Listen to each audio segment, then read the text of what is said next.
in Konoha. At first, I annihilated the Sarutobi clan. This video is purely for entertainment and does not infringe on copyrights or laws. The rights to the novel and image belong to the original author. We do not claim ownership. Don't like waiting and want to listen to this fanfic in full now? Subscribe to our Patreon, where you'll find the best fanfics. Chapter 76, Orochimaru, the master of taking on beatings. So what? Who are you? Why are you with that bastard Scorpion? The third Kazakage of the impure world reincarnation asked with a frown. Don't worry about who I am, you just need to know who you are. Kanai smiled playfully, gloating. I never thought that the third Kazakage of the Sand Village, who is famous in the ninja world and is known as the strongest Kazakage, would be controlled by Orochimaru, who is also a traitor of Konoha and the apprentice of the third Hokage, and become a chess piece that only knows how to kill. TSK. It's really embarrassing. Asshole. I'm not a chess piece. The third Kazakage of the impure world reincarnation turned his head and glanced at Orochimaru. Just like in the original work, he lifted the impure world reincarnation with his own will, and his soul ascended to heaven. Seeing this scene, Deidara in the distance suddenly widened his eyes and said in disbelief, "Hey, brother Scorpion, what is this mouth-to-mouth trick? Is it so powerful? I didn't even see him take action, but he solved the problem of the guy who can be resurrected infinitely with just his mouth." Scorpion was speechless when he heard this. He ignored Deidara and turned his attention to Orochimaru. He made a huge cylinder with iron sand, ready to attack at any time. On the other side, Orochimaru showed a thoughtful expression and murmured, "It seems that this technique still has a big flaw." There is a flaw. Taking advantage of this gap, Scorpion's 5 fingers trembled with chakra lines, controlling the iron sand cylinder to hit Orochimaru. However, it was useless. Orochimaru, who had been prepared, used the snake-style substitute and used his external body to withstand the heavy blow. Then he drilled out of the mouth. His legs turned into snaketails and quickly fled into the cave. What a pity. Kainai's observation Haki had already seen through Orochimaru's movements. At the moment, when Orochimaru used the Orochimaru substitute, he threw the Rasen Shuriken. In the original work, Naruto's Rasen Shuriken with 50% of its power killed Kakuzu's 2 hearts and crippled him. Kainai had no grudges against Orochimaru and did not want to kill him. Therefore, he only used 50% of the power of the Rasen Shuriken and specially adjusted the angle so that the cross-section of the Rasen Shuriken would contact Orochimaru's body. To minimize its power, it would not cut Orochimaru's body into pieces. Otherwise, even if Orochimaru had a Orochimaru substitute, I'm afraid he would be dead this time. Unless he used the seal of exorcism to remove the curse seal on Mitarashi Anko like Sasuke in the original work, Orochimaru would never be able to revive again. Orochimaru never expected that the Rasen Shuriken could be thrown. He made a close contact with the Rasen Shuriken on his back. With a scream, the whole person was suddenly swept into the huge storm of terror raised by the spiral shuriken. He experienced a pain that only Kakuzu in the original work had experienced. Hey, what kind of ninjutsu is this? It's so powerful. Seeing that Scorpion failed, Orochimaru was about to escape into the cave. Deidara, who was originally preparing to release the detonated clay bomb to chase him, was directly blown off the clay bed by the huge storm aftermath generated by the spiral shuriken. The whole person lay on the sand, staring at everything in front of him in amazement, listening to the endless screams of Orochimaru beside his ears, and lost his voice in horror. And Scorpion saw that the situation was not right and had already created a huge sand wall in front of him to resist the invasion of the storm. Just now I heard Orochimaru say that the 4th Hokage had created a similar technique called Rasengan. In this case, I think it should be called Wind Style. Spiral Shuriken. A leisurely voice suddenly sounded beside Deidara and Scorpion's ears. When the voice fell, Kainai had already come to Scorpion's side. The Wind Style Rasen Shuriken is indeed a very powerful technique, and it is also very artistic. Brother Kainai, I apologize for my disrespect to you before. From now on, you are my brother, just like brother Scorpion. Deidara stood up and walked over, saying with admiration, "Brother, well, okay. I have accepted you as my little brother. If there is anything in the future, I will follow you." Kanai smiled gently and patted Deidara on the shoulder. Once a big brother, always a big brother, Deidara complimented. As the two talked, the storm gradually dissipated, and the figure of Orochimaru emerged in the sky. At this moment, he had already turned into a bloody man, and his whole body was being continuously attacked by trillions of wind attribute chakra needles. Until the screams stopped, the body finally fell from the sky, and fell into the huge pit created by the Rasen Shuriken. Is this stinky snake dead? Scorpion removed the sand wall, and tilted his head to look at Kanai. It should be about the same. I can't feel his chakra anymore. Kanai pretended to half squat down, his palm touching the sand, and responded. In fact, Orochimaru had already used the great snake style substitute, and ran away the moment he fell into the sandpit, and the body in the sandpit was just an empty shell left by him. Sure enough, when Scorpion came to the edge of the sandpit, stretched out his thick puppet tail, and rolled him up, he found that the body of Orochimaru was already empty. And there was a big snake connected to the mouth, including the main body. That is to say, Orochimaru used the great snake style substitute twice in a row before he escaped, and barely offset the attack of the spiral shuriken. In the dark cave space, the illusory figures of a group of Akatsuki members appeared one after another around the Zen lamp in the center. Let that stinky snake run away again. This was the first sentence Scorpion said after appearing. What's going on? Pin tilted his head and looked at Kanai. Don't look at me like that. I didn't hold back this time. If you don't believe me, just ask Black Zetsu, the sixth one. I don't believe this guy won't follow you secretly.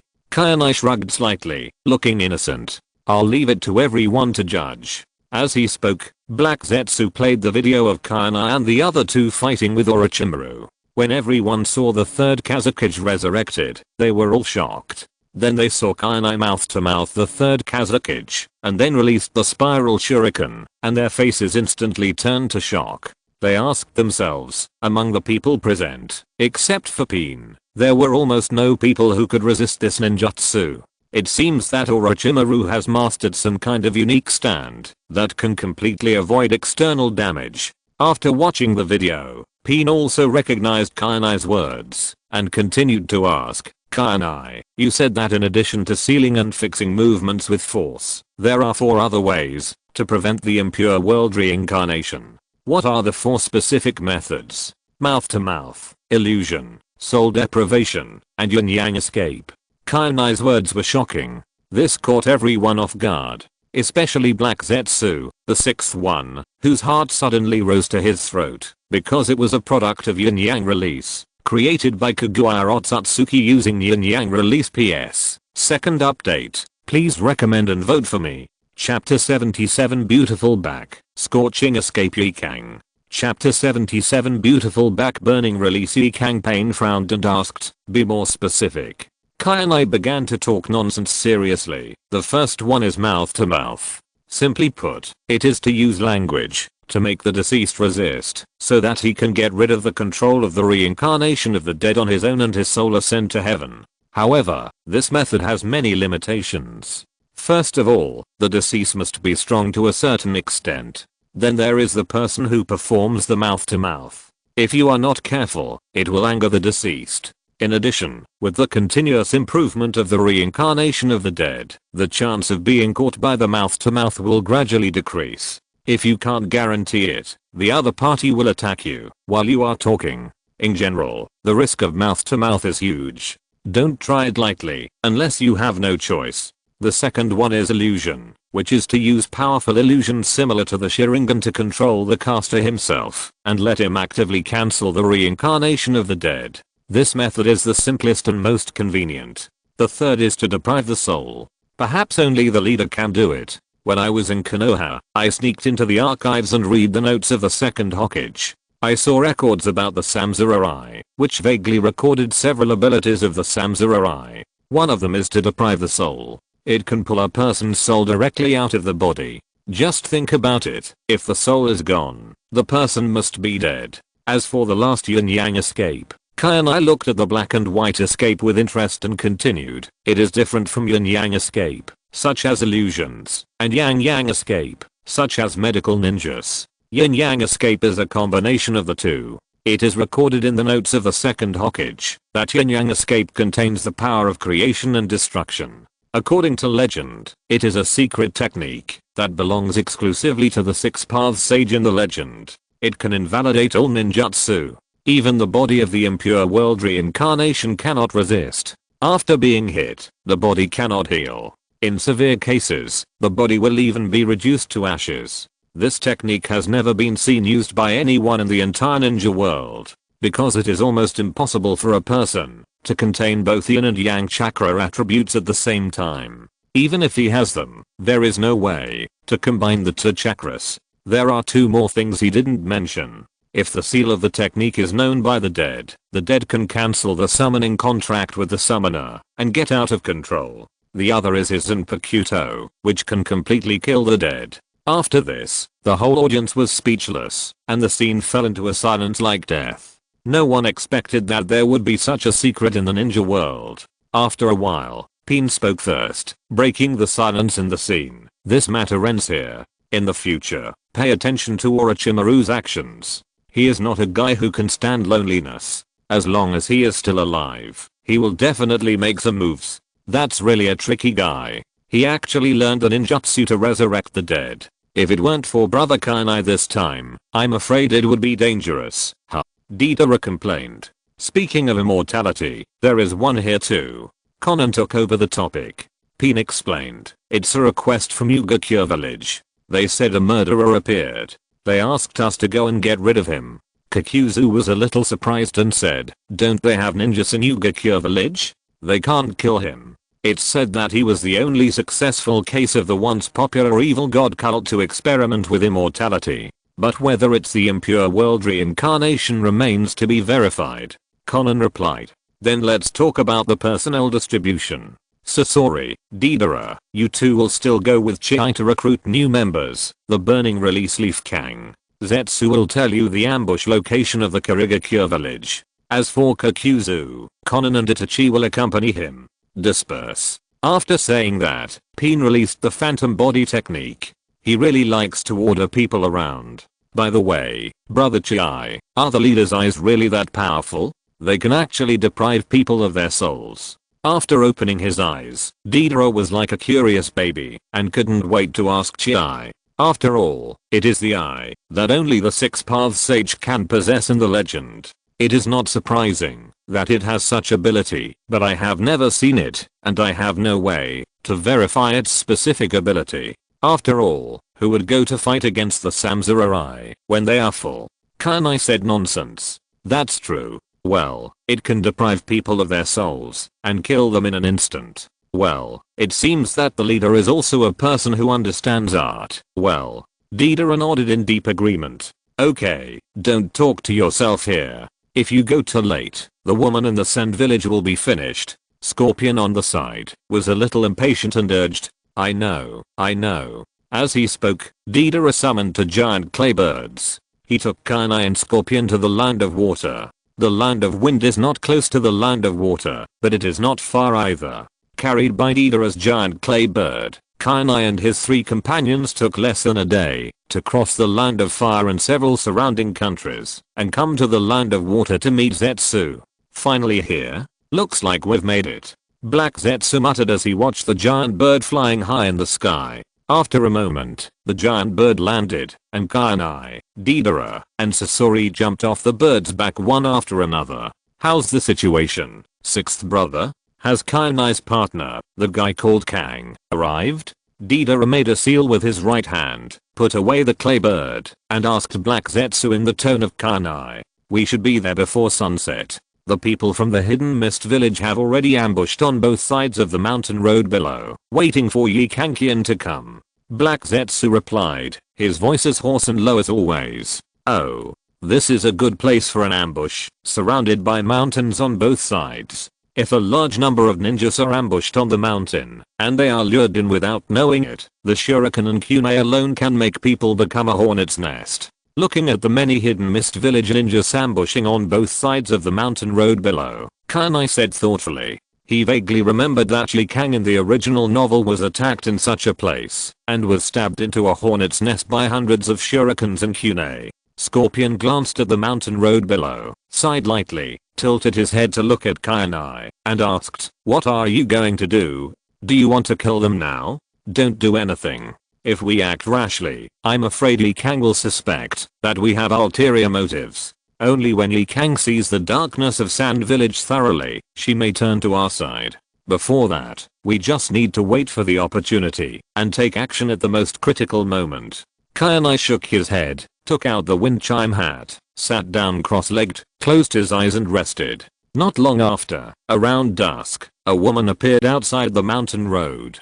She was wearing a backless black dress, but her chest was covered very conservatively. She wore a Sand Village forehead protector on her head, her hair was combed into a bun, and her bangs in front of her forehead were a rare orange-yellow color, which formed a sharp contrast with her dark green long hair. The most eye-catching thing is her fair back and plump buttocks, which are not inferior to Mrs. Makoto. PS. The third update. Please recommend and vote for the monthly ticket. Chapter 73 Uchiha Izumi is outside the door has been reset. Chapter 78 Li Kang enters the dawn. Is this the place? At this time, Li Kang had not yet sensed the coming of danger. She was sent to the hidden mist village by the 4th Kazakage Rasa, Gaara's father, in the name of carrying out a confidential mission. And the meeting place was here. She first confirmed the mission scroll on her waist, and then made a secret signal. After a while, a kind-looking, extremely deceptive, and good-natured ninja from the hidden mist village came out with a smile.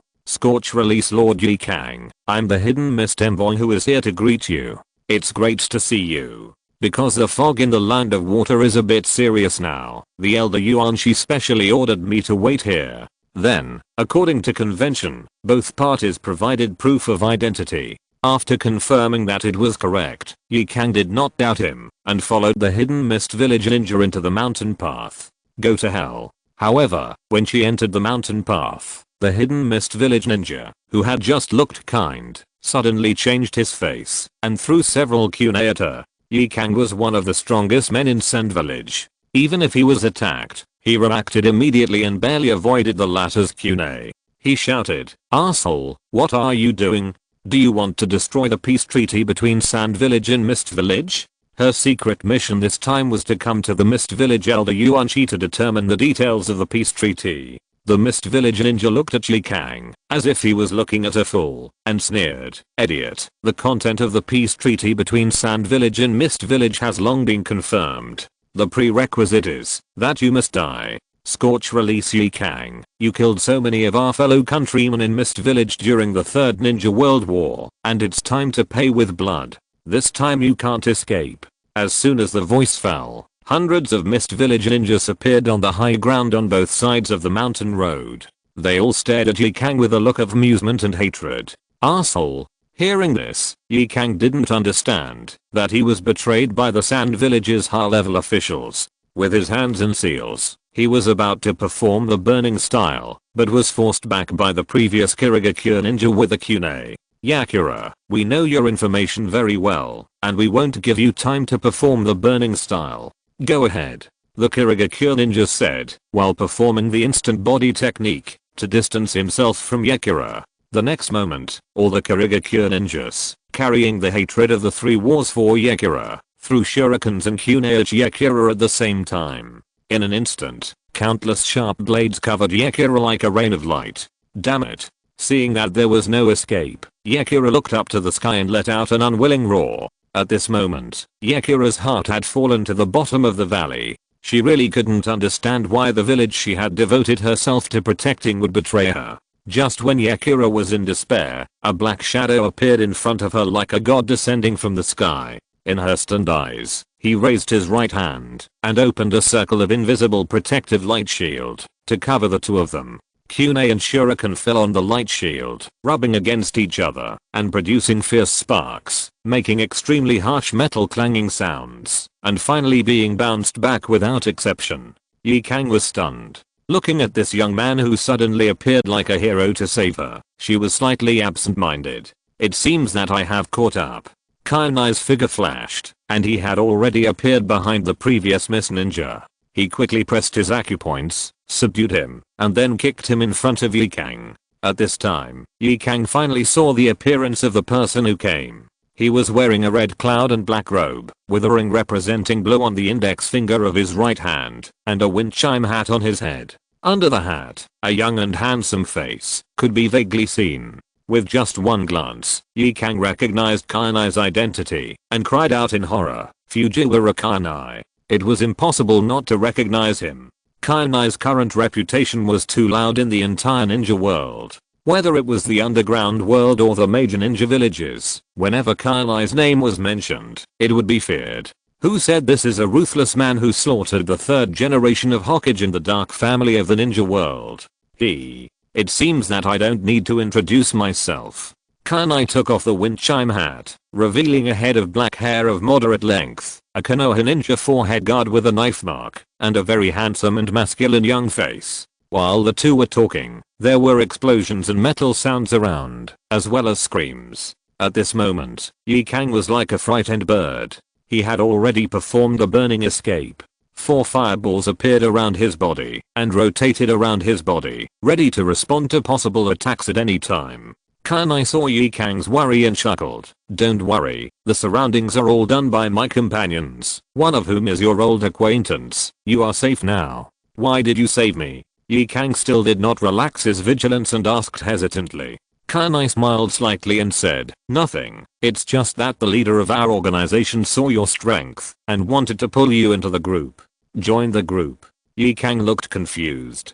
Kainai nodded. "Yes, I joined the gang. I guess you must have known that you were betrayed to the Kurigakure by the Sand Village leaders." As he spoke, Kainai frankly told the story of the Sand Village and the Kurigakure village conspiring to harm Yi Kang. These bastards. How could they do this? Yi Kang's eyebrows were furrowed, and she was so angry that she almost broke her silver teeth. She shed blood and sweat for the village. She dedicated her whole life to the village. In the end, she ended up being betrayed by her own people. Immediately, she grabbed the neck of the Kurigakure who had been acupunctured by Kainai and could not move, and skipped the interrogation. She just broke it. After that, it seemed that he still felt unsatisfied. With a scorching escape, he steamed the opponent into a mummy.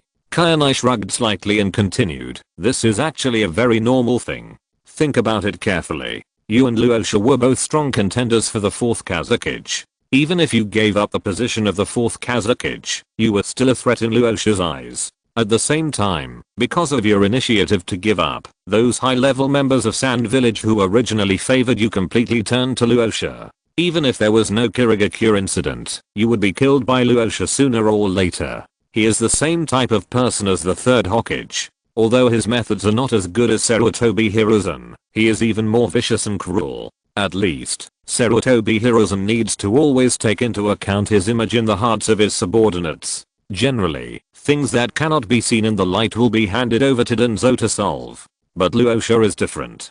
If I'm not mistaken, even the task scroll he gave you is blank. Open it and take a look. If you don't believe me hearing this, Yi Kang opened the scroll as he was told. He saw that there was no word on it. In a fit of rage, he tore the scroll into pieces in no time. PS. First update. Please recommend and vote for me. Chapter 79. Tarumi's attack. Yi Kang didn't know whether she was disappointed or angry. At this moment, she just stood there and trembled. It was not until a long while later that she recovered her breath and asked the doubts in her heart, "Then why are you and your companions here?" "It's very simple, because we have long known the plans of Kurigakure and Sand Village, and we waited until this time. Only in this way can you cut off everything with the village. How about it? You are betrayed by the top leaders of your own village. I believe you have felt the same way," Kainai said frankly. Yi Kang was stunned. "You were also betrayed by the village?" "Of course, otherwise you think I'm full and ran to slaughter the Sarutobi clan and the Shimura clan." Kainai nodded. At this time, Deidara and Sasori, who had joined forces to deal with the mist ninja on both sides of the mountain road, came over. Deidara said carelessly, "Brother Kainai, the mist ninja on both sides of the mountain road have been dealt with, and Brother Sasori has also harvested a few good materials. How is your side?" Sasori glanced at Yi Kang and asked Kainai. "That's about it." Kainai smiled slightly, looked at Yi Kang and said, "So what's your answer? What if I refuse?" Yi Kang frowned and asked back. Not very good. Kainai shook his head and then added, but our organization has spent so much time on you in order to prevent you from leaking what happened today. Maybe the two people next to me will not let you go. And even if you leave here alive today, where can you go back? Sand Village? I'm afraid you will die faster after you go back. Those Sand Village leaders headed by the 4th Kazakage Rasa will not let you. An unstable factor. Stay around. Those bastards. Yi Kang clenched his 5 fingers, and the bones between his fingers crackled. Because of being too angry, his shoulders trembled slightly, and his chest rose and fell, outlining thrilling arcs in the air. After a while, he took a deep breath, barely controlled his emotions, and said seriously, okay, I agree to join you, but I have a condition. You can say it. As long as you complete the tasks assigned by the organization, and do not betray the organization, we will not interfere with your behavior at other times. Kainai said lightly. I will kill Luosha and those bastards in the Sand Village. Yi Kang gritted his teeth. Don't worry, there will be a chance, and there are more than you who want to kill the Wind Shadow, and they have already done it. Kainai tilted his head to look at Scorpion, and said meaningfully, this is. Hearing this, Yi Kang noticed the unprepossessing Scorpion next to Kainai, who was in the leech puppet. This is the old acquaintance I told you about, the Red Sand Scorpion, who is known as the genius puppet stylist in your Sand Village.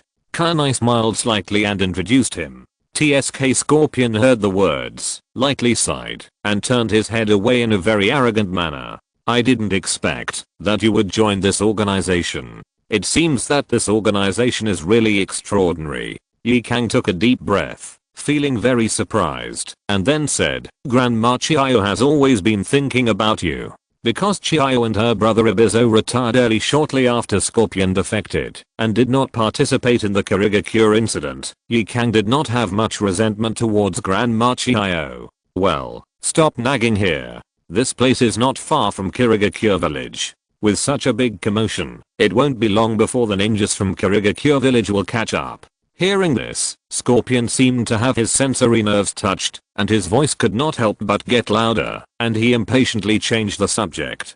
Kainai smiled, not about to, but already caught up. As soon as the voice fell, a huge pitcher plant emerged from his side. Kainai, the ninjas from Kirigakure village have arrived, led by the 5th Mizukage Terumi Mei. The speaker was White Zetsu, and his tone was quite like watching the fun. What are you going to do? Black Zetsu asked Kainai. Ding. Congratulations to the host for triggering the system option. 1. Meet Mediterumi, and be rewarded with 1 senzu bean. 2. Meet Mediterumi, and tease her in front of the Mist Ninja, and be rewarded with 3 senzu bean. 3. Meet Mediterumi, and punish her in front of the Mist Ninja, and be rewarded with armament haki. 4. Turn a blind eye, turn around and run away, and be rewarded with Viagra 99.99. Rewards can be stacked. Please choose Mediterumi. Kainai smiled and chuckled. Since you are here, how can you not meet the new Mizukage properly? Scorpion, Deidara, the mist hidden art of the hidden mist village can avoid sight, and you do not have the ability to perceive it. Take Yi Kang and go first. I will follow. Hearing this, the 3 looked at each other, and Deidara said, Brother Kainai, then we will wait for you in front. Okay. After that, Deidara summoned 2 giant clay birds. He left with Scorpion and Yi Kang. Thank you for what happened before. Also, please be careful. Before leaving, Yi Kang was shy. His cheeks flushed as he left words of concern and gratitude. Looking at the 3 figures going away, Heizetsu said, then we will also withdraw first. As he spoke, the giant pitcher plant slowly sank into the ground. Not long after, Scorpion and others left. The 5th Mizukage Terumi Mei came with a large number of mist ninjas. Emerald green eyes, long red-brown curly hair, the right eye was covered by hair, and pink lips. The moon is full and the skin is white and tender. Wearing a blue tube dress with a white belt around her waist. At this time, Terumi Mei was still a young and beautiful woman in her 20s. Although not as mature as the 31-year-old in Shippuden, but she was already very well groomed. What on earth is going on? Seeing the bodies of the mist ninjas on both sides of the mountain road, Terumi Mei was stunned. It was obvious that she didn't know that the mist village conspired with the sand village to harm Yi Kang. Then he saw Kainai at the end of the road ahead and murmured, "Red clouds and black robes. You are Zaro." Ding. Congratulations to the host for obtaining a senzu bean. Listening to the system prompt in his mind, Kainai shrugged slightly and said with an innocent look, "I said I was just passing by, and I didn't kill these people. Do you believe it?" Without waiting for Terumi Mei to answer, the white-eye killer king on the side came to her side with a serious face and said respectfully, "Mizukichi, he is Fujiwara Chiya, who is known as the most vicious criminal in Konoha after Uchiha Madara. He once slaughtered the third Hokage in the Dark Ninja world, including the Sarutobi clan and the Shimura clan, by himself. He is good at illusion, and is known as the god of illusion in Konoha. It is said that his illusion attainments are no less than Uchiha Itachi."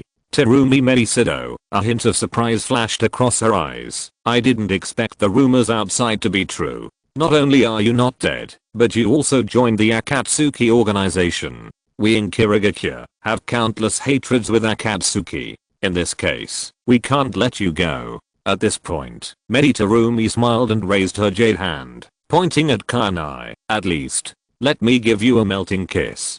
PS. Second update. Please recommend and vote for the monthly Indaulo, tricking Zairowu into giving you a soul ring. Hulina is still writing the first chapter of the extra chapter, and it will be uploaded before 12 o'clock. Chapter 80 Group Joining Problem 2 is full, and the Kidian profile page has been replaced with 3 groups. Those who have not been accepted to join the group can reapply for questions reading. If the active points exceed 700, you can attach a screenshot and privately message me to join the group.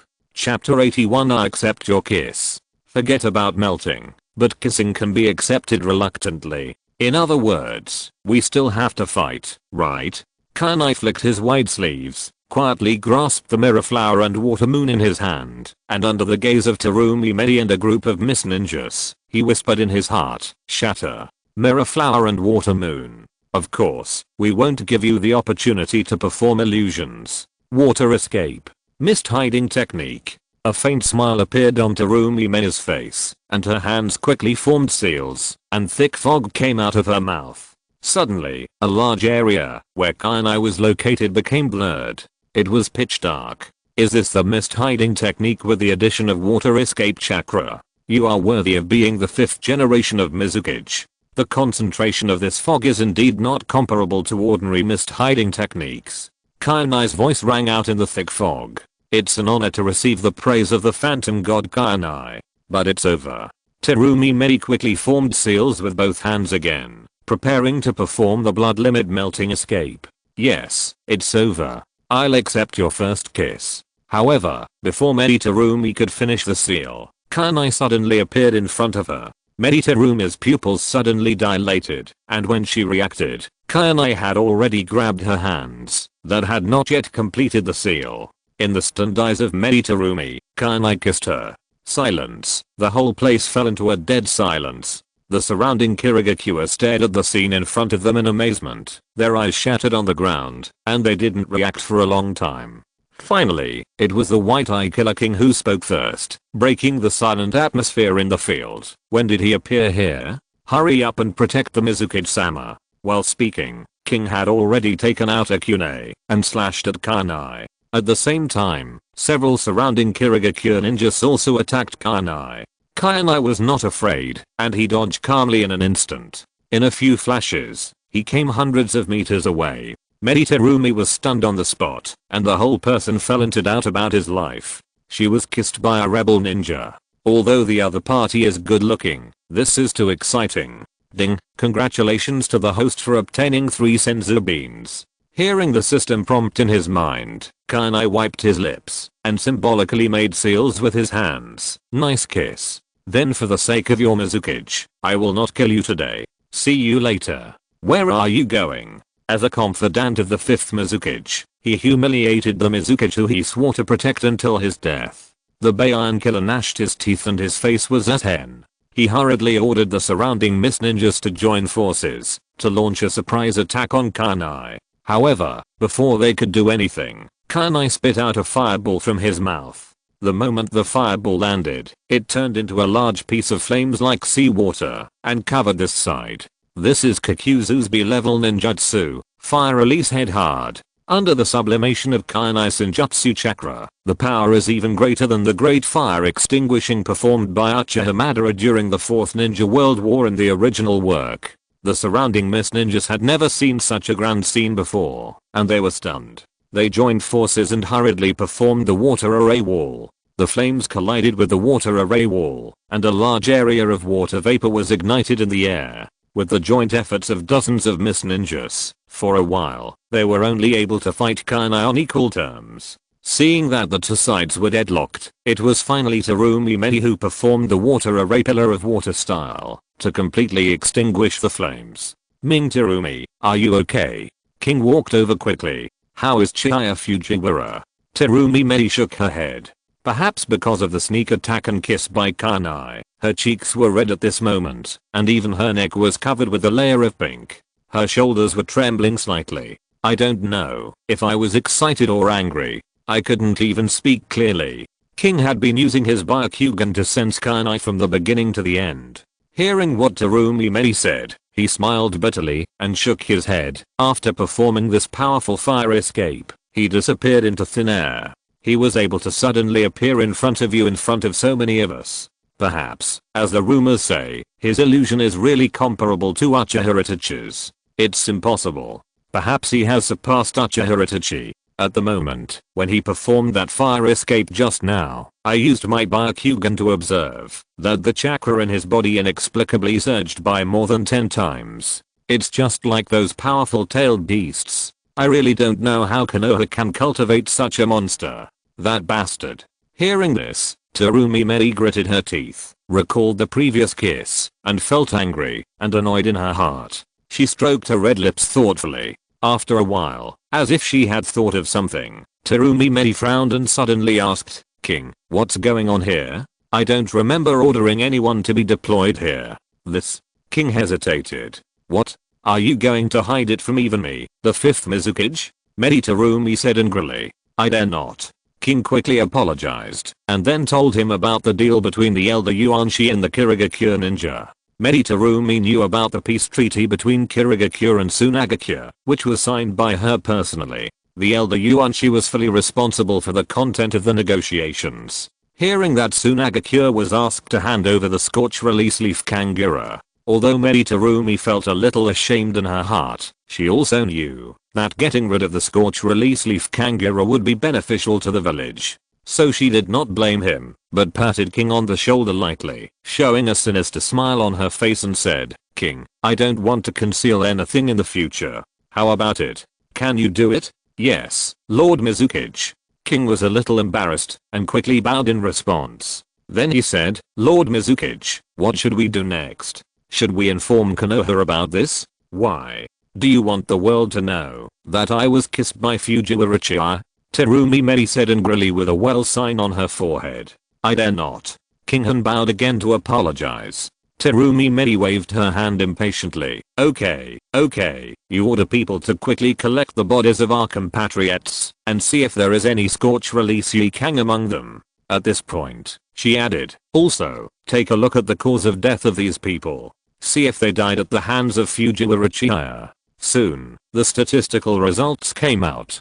King reported, Lord Terumi Medi, we haven't found the body of the burning release Yakira. We investigated the causes of death of the bodies on both sides of the mountain path. They all died at the hands of all kinds of strange weapons and some explosives, some of which are like the puppet technique of the Sand Village and the explosive release of the Iwagakure. In addition, we also found the body of the special Jonin Downton. All the water on his body has been evaporated, and it is very likely that he died at the hands of the burning release Yakira. I see. After confirming that Kainai did not leave any blood debt in the Mist Village, Medi Terumi felt relieved for some reason.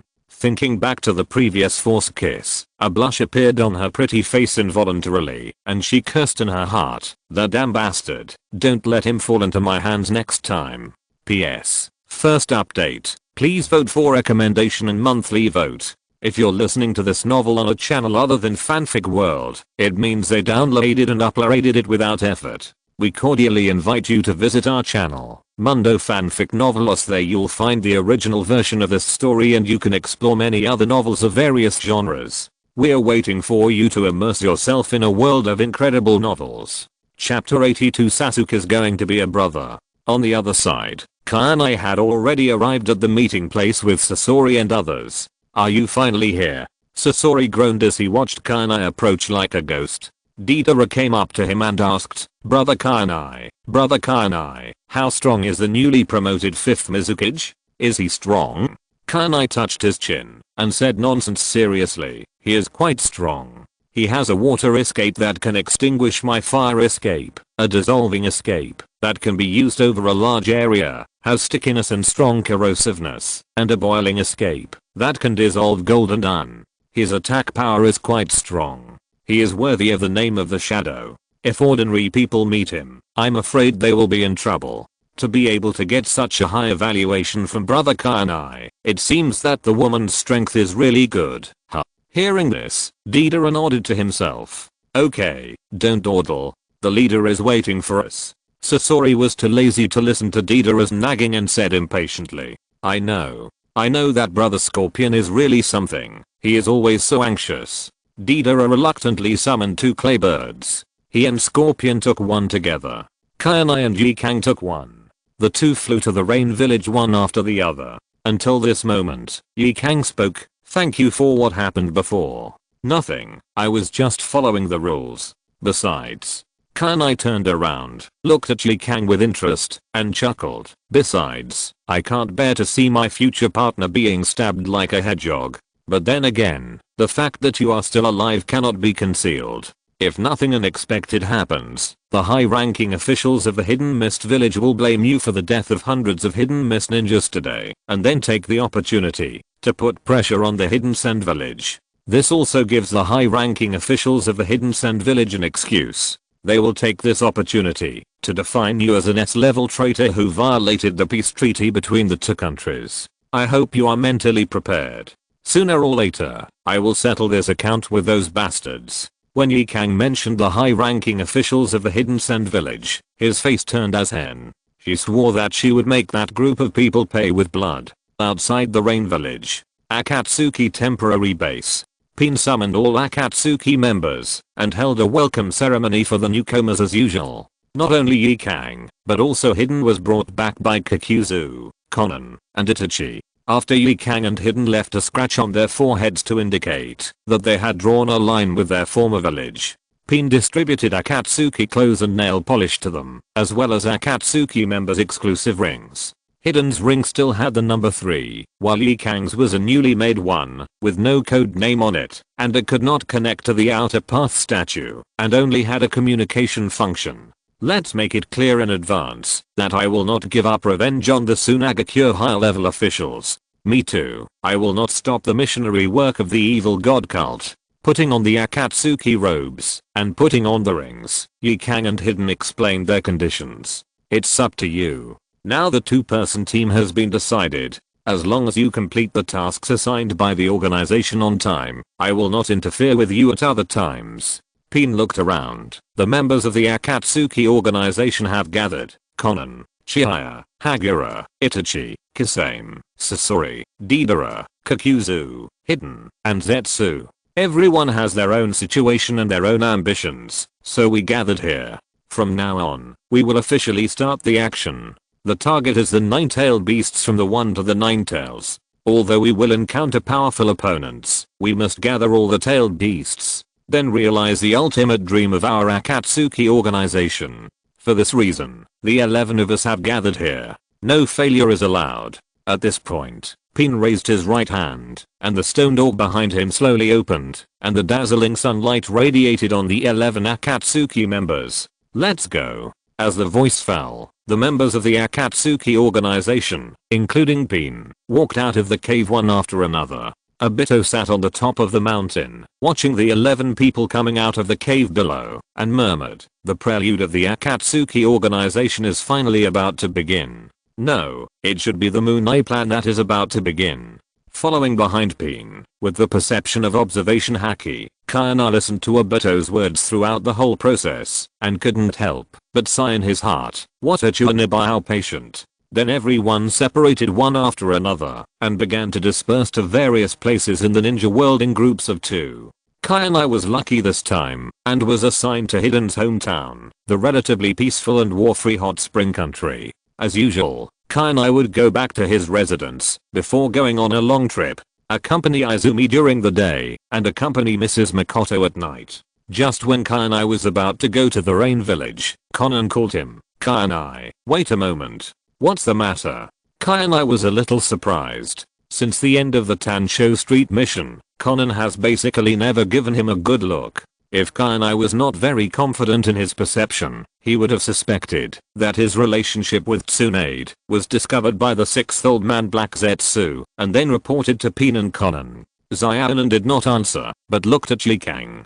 Kainai sighed lightly. "Yikang, you go first. When you arrive at the rain village, Juzo will arrange accommodation for you." The current Biwa Juzo is the captain of the Anbu of the Rain Village, responsible for security work, specializing in dealing with some foreign spies for Pin to maintain the normal operation of the Rain Village. In this way, it is also possible to avoid Pin's personal action every time he encounters an enemy. Yikang nodded slightly and disappeared from the spot in an instant. "Misaki is pregnant." After Yikang went away, Xiaonan finally spoke and looked at Kainai again, as if looking at scum. Uchiha Misaki has never left the clock tower. Her chakra has always been at the top of the tower, in Nagato's perception. There are only 2 men in the entire tower, and Nagato can be directly excluded. First, he has difficulty walking. Second, he is not interested in women. The only culprit is Kainai, who lives in the same house with Misaki. When? How long has it been? How is the wife's health now? Kainai asked 3 questions in a row, and then without waiting for Xiaonan to answer, he flashed and quickly flew towards the direction of Rain Village. Even with Xiaonan's calmness, he did not expect Kainai to react like this. Then he performed the paper dance, condensed a pair of huge paper wings behind him, and chased after him. "Don't you want to explain?" "What is there to explain?" Kainai did not slow down and said nonsense seriously. "A real man is born between heaven and earth, and it is inevitable to have 3 wives and 4 concubines. What's more, the wife is no longer a married woman. It is reasonable for a single man and a widow to fall in love with each other over time. He is Atich's mother, more than 20 years older than you, and his son is the same age as you." Xiaonan tried to persuade Kainai with ethics. "What's the matter? A woman 3 years older than you can hold gold bricks. The wife is only about 20 years older than me. She holds 7 gold bricks in a row. I can't wait to be happy." Kainai said indifferently. "Anyway, he has pure gold. As long as it is not a natural disaster or a man-made disaster, the age gap is not a problem at all. After hundreds of years, what does a mere 20-year age gap matter? PS. Second update. Please recommend and vote for me. Chapter 83. If you want, you can come to me. What about Izumi? Xiaonan and Izumi have a special relationship. After more than half a year of getting along, she doesn't want this simple and kind girl to be hurt. Wait until she grows up and gets old enough to marry her together. Kainai said seriously. "You guy. Should I say you are a scumbag? Or should I say you are sentimental?" Xiaonan showed an expression of defeat. On the one hand, Kainai was able to defect to Konoha for Uchiha Izumi, and she admired Kainai from the bottom of her heart. On the other hand, Kainai is not a quiet master. Although she would not go to the bathhouse to peek at girls taking a bath. But in terms of lust, she is definitely comparable to her teacher Jiraiya. Even to some extent, it is even worse. At least, Jiraiya can only satisfy his eyes and dare not cross the line. Kainai, he is really good when he has something to do. This has been confirmed by Makoto. According to her understanding of Makoto, the other party will never take the initiative to get along with a little devil like Kainai. It is definitely the latter who is pestering. Thank you for the compliment.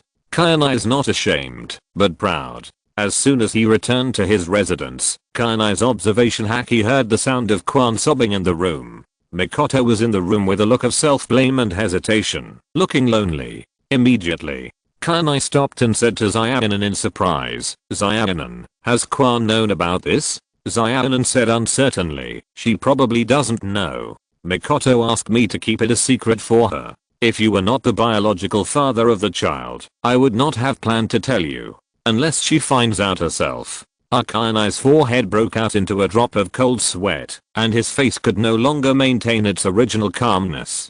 He said in a somewhat embarrassed tone, "Please go to the madam's room later and accompany Makoto for me and tell her that I will explain it to Izumi first. Otherwise I'm afraid things will escalate. I owe you a favor." It was the first time that Zayanin saw Kainai in such an embarrassing state. He was suddenly happy in his heart, and a rare faint smile appeared on his face. He said gloatingly, "I never thought that a person like you would be afraid even when facing Orochimaru, one of the 3 ninjas who would rob or kill at will. Okay. But you promised me something, and it seems that there has been no progress. This is easy." Upon hearing this, Kainai sold out a bitter without any hesitation. "Whether the masked man is the real Uchiha Madara, I have no way to verify.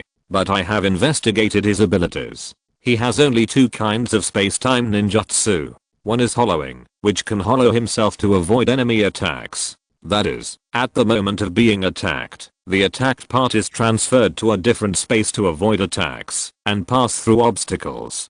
But it can only last for 5 minutes without intervals. Another method can teleport closed objects into time and space. When launching an attack or teleporting, it will materialize. This is his biggest weakness. In addition, he also controls a secret technique called Isenergy. At the cost of sacrificing a Sharingan, it can turn the attacks he receives into dreams in a short time and modify the fact of his death.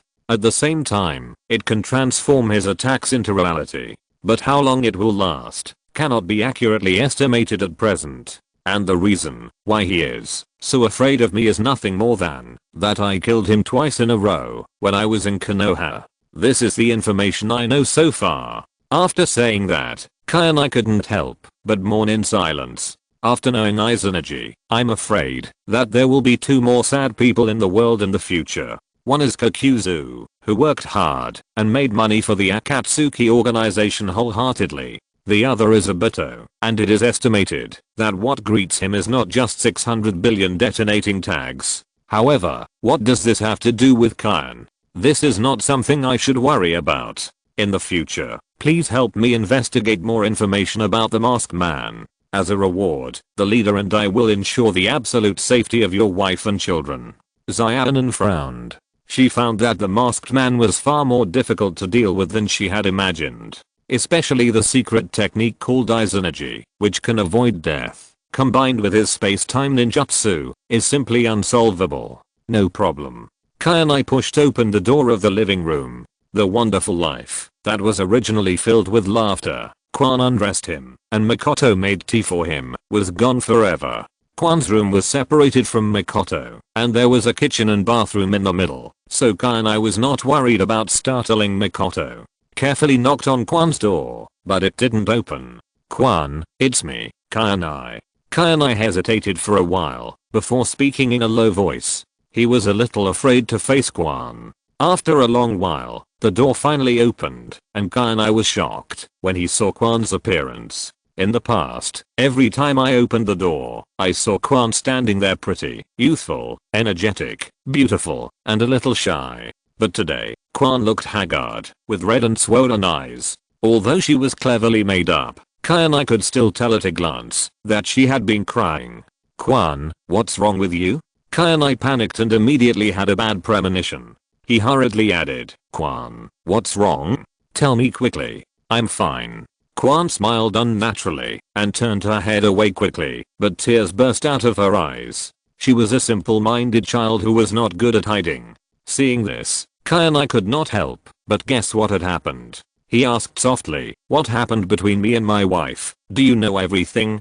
Kwan nodded gently, pulled Kainai into the room, closed the door, and hugged Kainai's waist and cried aggrievedly. Afraid of being heard by Makoto next door, the sound was extremely suppressed. "The night before yesterday, I went to Sister Zayanin's place. When I was taking a shower, I suddenly realized that the shower gel was all used up. I came back to get it. When I knocked on the door, I heard the voices of Sister Zayanin and Aunt Makoto inside. Aunt Makoto is pregnant. You are the only man in the whole clock tower." "Woo Kainai, how can you find Aunt Makoto? Don't you know that she is Itachi's mother and she has a husband, children, and a family?" If you want something, you can find me. Woo woo woo. Kwan threw herself into Kainai's arms, crying and explaining what happened last night. Her eyes were red and swollen, and there were 2 obvious tear marks on her face. Obviously, she had been crying about this matter for the past 2 days. In fact, the wife is not the person you think, and she doesn't have a husband, let alone a family. Kainai felt guilty and explained in a low voice. Although he knew that this explanation might make Kwan even more sad, if he didn't explain, it would only make things worse. PS. First update, please recommend and vote. On sale next Friday. Chapter 84, Hiding the Merit and Fame. I don't care what she is like, I only care that she is a woman. Woo woo. Kainai, you know I like you, why are you looking for someone else? If you want, you can look for me. Woo woo. Kwan cried and cried until she stopped making any sound, which scared Kainai. He lowered his head and saw that the little girl had fallen asleep in his arms. Obviously, she had not slept much since the night before, and she was extremely tired both physically and mentally. Kainai was really embarrassed. Let her lie in his arms and have a good sleep? No, he couldn't favor one over the other. His wife was pregnant, and this was the time when she felt the most insecure. As the father of the child, he had an obligation to do his part. Looking at Kwan's haggard face, Kainai's guilt deepened. He carefully carried Kwan to the bed, covered her with a quilt, closed the door, and let her fall asleep peacefully. Kainai came to Makoto's room. As a ninja, Kainai did not deliberately conceal it, so Izumi's crying naturally fell into the ears of Zayanan and Makoto. Regarding your mission, this time, I can apply to the leader to send a shadow clone for you. Zayanan looked at Kainai deeply. After leaving this sentence, she walked out of the room.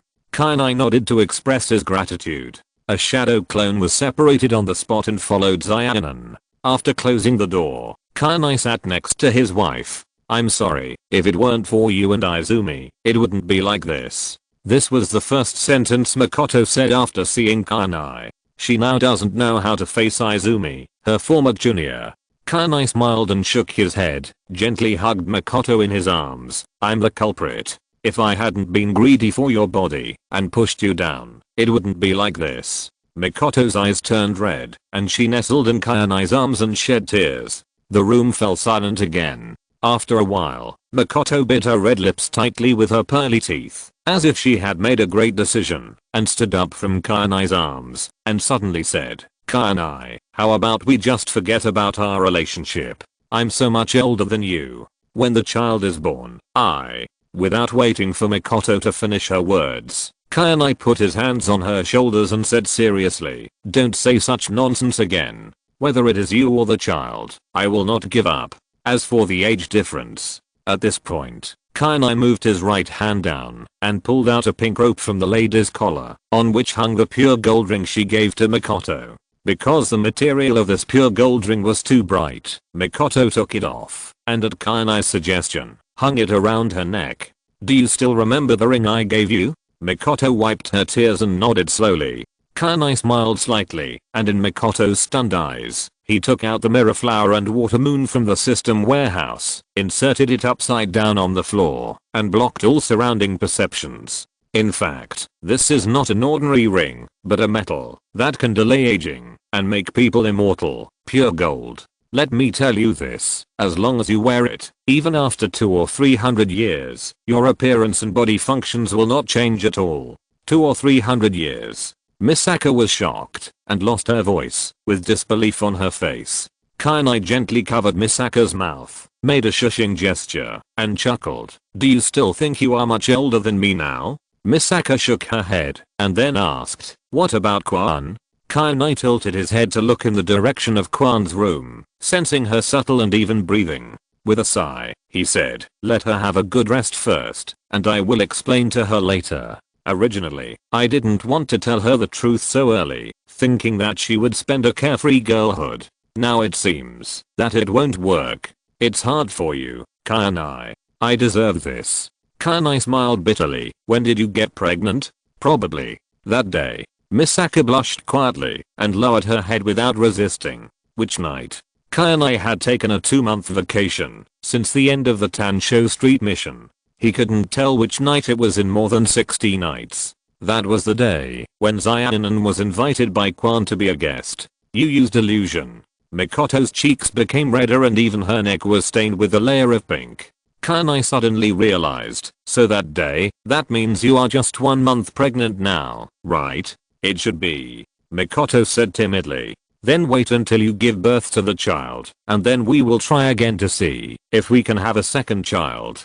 Kanai said with a smile. Go to hell. Mikoto lowered her head and bit Kanai's shoulder. Oh, ma'am. It hurts. Mikoto didn't use any force. It didn't hurt, but Kanai still cooperated and cried out in pain. Mikoto chuckled and burst into laughter, saying with some complacency, you deserve it. Hearing Mikoto's laughter, Kanai's face showed a malicious smile again. Mikoto's beautiful eyes trembled slightly, and a trace of panic flashed in her eyes. She said timidly, what do you want to do? Don't do anything rash. I'm pregnant now. Don't worry, ma'am. I won't do anything rash. Kanai said with a wicked smile. It was not until the evening that Kanai walked out of the room contentedly under Mikoto's resentful eyes and started cooking for the first time in a long time. First, she sent a portion to the pregnant Mikoto, then brought the food to Kwan's room and woke her up distressedly. Kwan, wake up, it's time to eat. Kwan woke up from a deep sleep, blinked her big eyes, and then opened them completely. Kwan, who had slept for a while, was a little better, and her face was rosy. She glanced at Kanai lightly, got up, tidied her clothes, and said softly, thank you. As she spoke, she walked out of the room. Looking at Kwan's disappearing back, Kanai felt like she was hit hard. She said thank you to herself. What a polite and distant word. How many years have passed? How many years have they not had such words between them? Did Mikoto's matter cause a permanent rift in their relationship? A relationship needs to sacrifice another relationship to make up for it, and a man must eventually pay the price for his debt. But this price, Izumi, I don't know when it started. This name has been engraved into Kanai's bones. Just when Kanai was a little at a loss, Izumi's voice rang out in the bathroom outside the living room. Please put the food on the dining table in the living room first. Remember to cover it for me. It's rare for you to cook next time. It won't taste good. If it gets cold, I'll take a shower first. Otherwise I'll be dirty. Okay, I'll go right away. Kanai's eyes lit up. He knew that there was still a chance for this matter. PS. Second update. Please recommend votes. Please monthly votes. Emotional dramas are really hard to write. Only these 2 chapters. At this point, the chapter of the creation of the Akatsuki organization is basically over. Next, it will be almost time for the original protagonist to appear in the story. Looking forward to F4 using I love Yoshioche. Looking forward to Uzi calling Kanai dad. Chapter 85. Kwan opens his eyes. Half an hour later, Kanai looked at Kwan, who was wearing a bathrobe and looked like a lotus flower emerging from the water, eating voraciously, with a faint smile on his face. Sensing Kanai's gaze, Kwan suddenly put down his bowl and chopsticks and crossed his arms like Kanai and glanced at Kanai in a very arrogant way and said in a delicate voice, I don't want to eat anymore.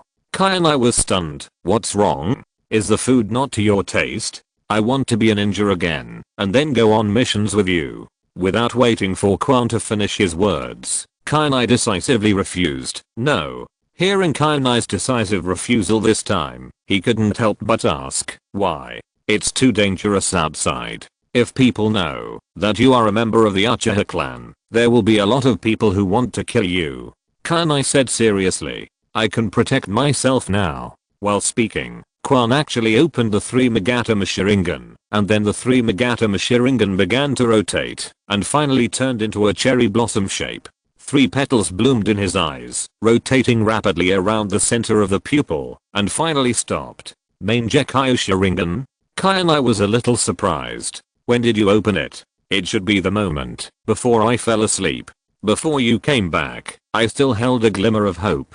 Until I heard from you that I had opened my eyes in a daze. Kwan said a little sadly. Is this okay? Kanai's mouth twitched fiercely. No wonder Kwan slept so soundly. After all, she was a ninja after all. Even if she hadn't rested for a day or 2 nights, she wouldn't have fainted on the spot. Now it seems that opening the main Gekkai consumed her little remaining mental energy, which led to her falling asleep. Can I go on missions with you in the future? Kwan asked with some expectation. Still not. Kainai shook his head. Why? Kwan asked hurriedly after hearing this. Kainai stood up and sat beside Kwan, took out a tissue from the table, wiped her slightly oily red lips, and said seriously, indeed. Some Uchiha clan members with excellent qualifications will produce special chakra in their bodies after experiencing great negative emotions, thus opening the main Jiki Sharingan. And the main Jiki can make the strength of the Uchiha clan members achieve a qualitative leap. You can open the 3 Megatama before the age of 13, which shows that you have the qualifications. But then again, having power is one thing, and knowing how to control and use it is another. Power that cannot be controlled is not real power at all. Can you use the Sharingan? At the end, Kainai looked at Kwan suspiciously. Whether in the original work or now, it can be said that no one knows this girl better than him. It would be really strange if she could use the Sharingan without anyone teaching her and without much exploration. The reason why Uchiha Itachi in the original work used it so maturely was not only because of his extraordinary talent. It was more because Uchiha Shisa laid a good foundation for him. After that, he experienced the death of Juzo incident, and then he was able to master the main Jiki. The situation of the second pillar was even worse. Although he had Kakashi's teachings in the early stage, he also spent 3 years exploring alone with Orochimaru. But he really mastered the main Jiki. He almost survived all the way. First, he was beaten by the 8 Tails Killer Bee. Then he made a scene at the 5 Cage conference and was beaten badly. It was not until the battle with Danzo that he truly mastered the ability of the main Jiki Sharingan. But by then, his eyes were basically scrapped. If it weren't for Obito delivering the main Jiki Sharingan to his door, he would have become a blind man. As for Obito, the conditions for his main Jiki awakening were too harsh, so it's better not to mention it.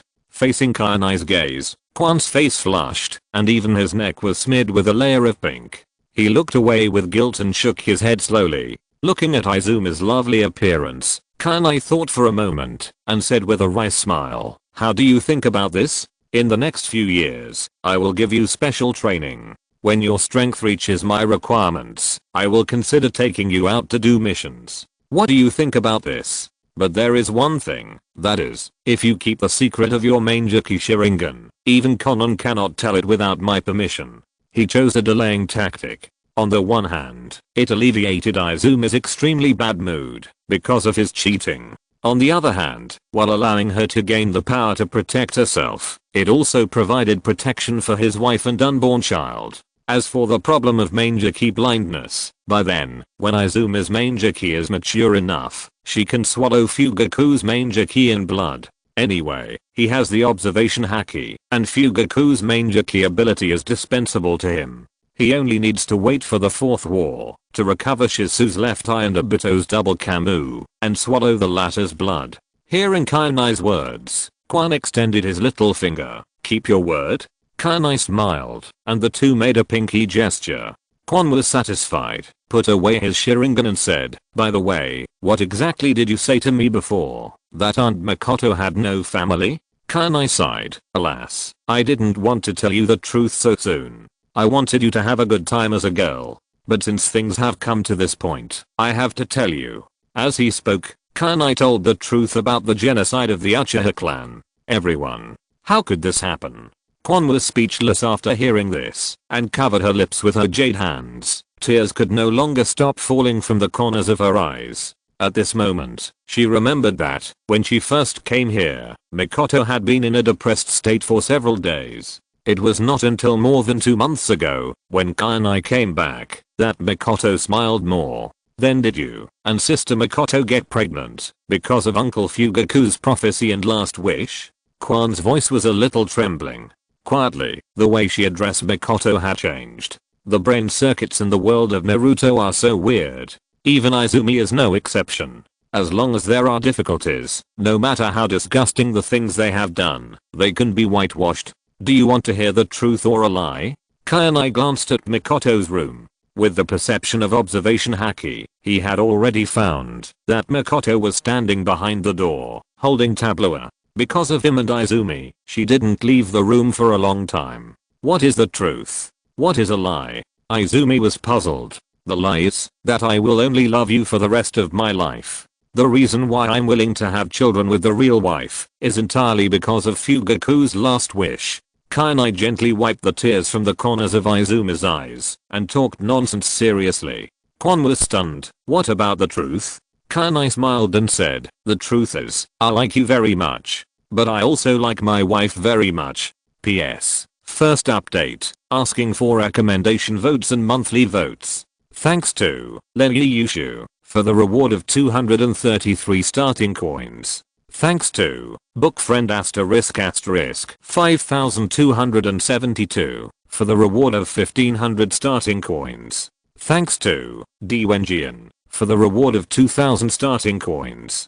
Thanks to Bookfriend *** 145. Chapter 86. The Shimura family adds new members. Kainai's face showed a shameless longing. Maybe it's because my parents died when I was young and I lacked maternal love. When faced with a mature, beautiful, and gentle woman like Madam, I have almost no resistance. From the first time I saw Madam, I began to like Madam. After saying this, Kainai counted silently in his heart. 5, 4, 3, 2, 1. When he counted to 1, there was a bang and the sound of dishes breaking in Madam's room. Madam. Kainai came to Makoto's door in an instant, knocked on the door, and shouted anxiously, Madam, are you okay? The door of the room opened with a creak, and the dishes broke all over the floor. Makoto shook her head, stepped over the fragments, walked out of the room, and gave a standard earthenware ceremony to Kwon. Sorry, Kwon. Sister Makoto, what are you doing? Kwon hurried forward to support her. After learning from Kainai that the Uchiha clan was exterminated, she no longer had any hatred for Makoto in her heart. She knew that this was a miserable woman. Then, the two women shook hands and made peace, but Kainai was left aside. As the price of his philandering, he took on all the housework that night. Looking at his wives, both big and small, who were united against the same enemy, Kainai suddenly thought of Tsunade, the woman who suffered from hemophobia and took his virginity. Since Makoto was pregnant, he wondered if she was also. At the same time, in the Land of Fire, a hot spring hotel somewhere. Tsunade yawned non-stop. Shizune put down her gift and asked in confusion, Tsunade-sama, what's wrong with you? Tsunade rubbed her slightly sour nose. Nothing, I've been yawning these days. I think it's because I haven't drunk for too long. As she spoke, Tsunade reached into her chest and fumbled around, taking out a bunch of things like playing cards, ninjutsu scrolls, banknotes, etc. Just like Doraemon's universal treasure bag. Finally, she took out a palm-sized stainless steel wine bottle. Found it. Tsunade opened the bottle cap and was about to drink it, but Shizune grabbed it and shouted, Tsunade-sama, I have told you many times that pregnant women are not allowed to drink alcohol. Ah, this is not alcohol? Shizune leaned close to the bottle and kissed it, then took a sip and found that it was just ordinary juice. Of course. Tsunade turned her head with a blushing face and touched her unnoticeable belly. Yes, like Makoto, she was also pregnant. And she won the prize at the first try. It has been more than 2 months. This has to start after Kainai left. She and Shizune carried a box of money left by Kainai, and under the happy eyes of the casino owner, they walked into the gambling house to gamble, and gamble to find out the bad mood in their hearts. The result was beyond everyone's expectations. Unlike the previous gambling, she always lost. This time, she was lucky. It was rare to win. She directly won the casino owner and bankrupted him. Then she began to go to other casinos in Tansho Street, and her gambling luck was prosperous. In the end, all the gambling houses in Tansho Street closed down. As the saying goes, there must be something wrong when things are abnormal. It was not until later that she found out that she was pregnant. Originally, for Tsunade's reputation, Shizune proposed to abort the child. But Tsunade finally decided to give birth to the child. The reason is that this is not only Kainai's child, but also her own. Moreover, after experiencing the deaths of her brother Naoki and her lover Kato Densi, she no longer wants to lose this hard-earned relative. Tsunade-sama, is this really okay? Do you want me to? Shizune looked at Tsunade with some heartache. She wanted to find Kainai and let him take responsibility. Do you know his name? Tsunade asked back. Shizune shook her head. Tsunade poured herself a cup of tea and continued to ask, who is he? Do you have his portrait? Shizune still shook her head. Fortunately, I have made a lot of money these days. Otherwise, I would have been kicked out of the hotel and had to sleep on the street. Ha ha ha ha. On the other side, Kainai, who had just prepared a table of dishes for his wives, suddenly felt creepy and yawned for no reason. What's wrong, Kainai? Mikoto served Kainai a bowl of rice. Nothing, I guess someone is talking about me.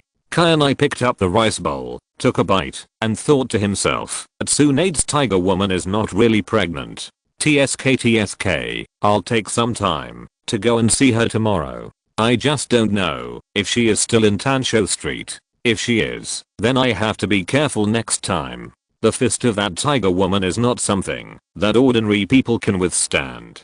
On the other hand, while Kainai won 2 prizes in a row, Danzo, who had been recuperating for half a year, finally welcomed his second child. Danzo is a mother, and the father is a ninja with the most outstanding talent and strength in the route. PS. For details, please refer to download Alu stealing the Jade Anal of the 10,000 Worlds system. Danzo-sama, the fetus is in good health, you can rest assured. The root medical ninja said respectfully. Danzo nodded with satisfaction and said proudly, can this child inherit wood release like Xianghuo? The root medical ninja said, sorry, Danzo-sama, it is not possible to confirm for the time being. Considering the safety of you and the fetus, we need to wait until the child is born before we can check. However, we extracted Miss Xianghuo's cells. We found that the proportion of primary cells in her body is almost exactly the same as yours. The genetic similarity with you has reached an unprecedented 100%. I think the chance of inheriting wood release this time should be very high. Hearing this, Danzo felt much more at ease. After all, in order to reproduce wood release ninja, he made great sacrifices and even endured great pain and humiliation for this. He didn't want to give birth to an ordinary child in the end. PS. Second update. Please recommend. Please vote for the monthly ticket. Thanks to bookfriend *** 5272 for the reward of 1500 starting coins. Thanks to D122 for the reward of 2000 starting coins. Chapter 87 Fujiwara Chiya. Time flies, and in a blink of an eye, 9 months have passed. Kainai is 14 years old. Mrs. Mikoto has finally arrived at the day of childbirth.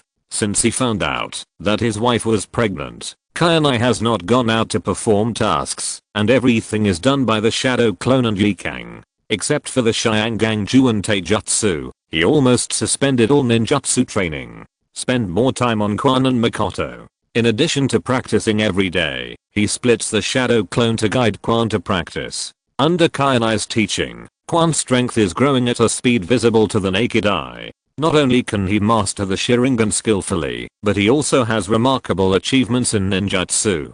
Fire style Great Fireball, Fire style Phoenix Fire, Fire style Great Dragon Fire, Shadow Clone 4 ninjutsu, all of which are mastered by her. Because she was born with only fire attribute chakra, Chidori, Kainai could not give it to her, so he taught her a Sengun hand in hand according to the original Naruto's practice method. In addition, he was not stingy in the art of summoning.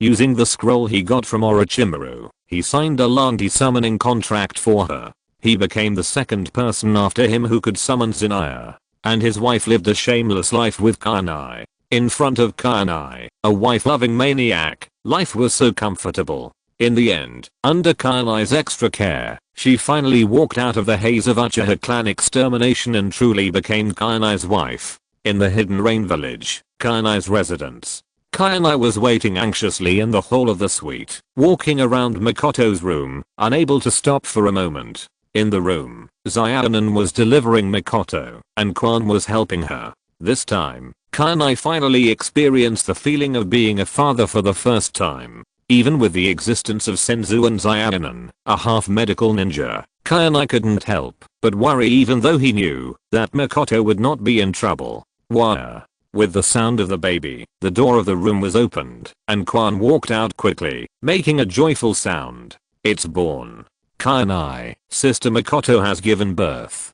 Both mother and daughter are safe. It's a girl. Hearing this, Kainai's pupils suddenly shrank, and then his eyes lit up. The excitement and joy on his face were beyond words. He directly picked up Kwan and kissed her hard, making Kwan blush. After all, there were outsiders here.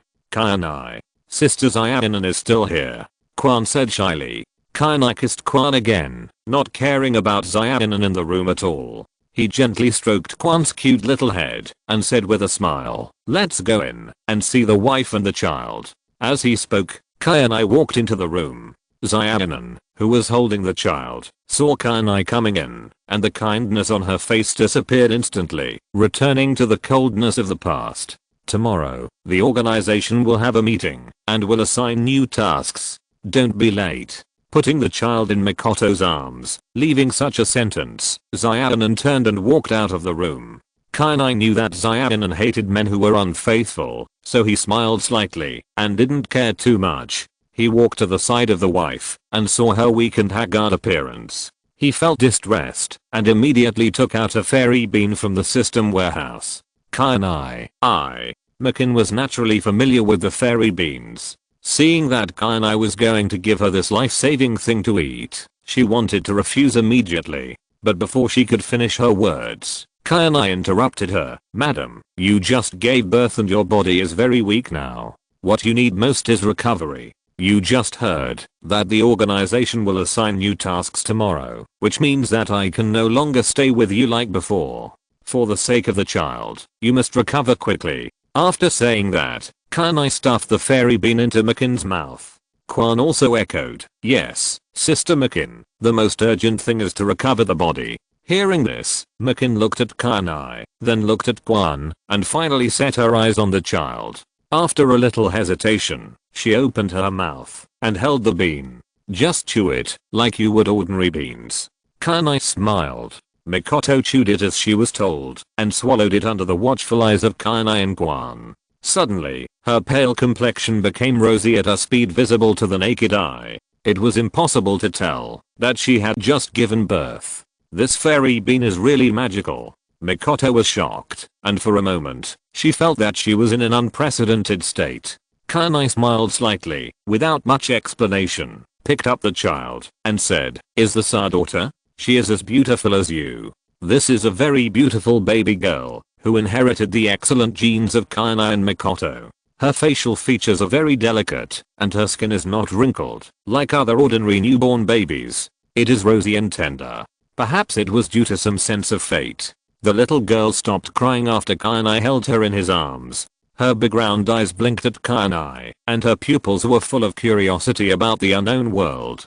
P.S. Some newborn babies open their eyes, while others open their eyes after a week. Kainai said, "Madam, Kwan, look, our daughter is so beautiful. As long as you like her." Hearing this, Makoto breathed a sigh of relief. She was really afraid that Kainai didn't like his daughter.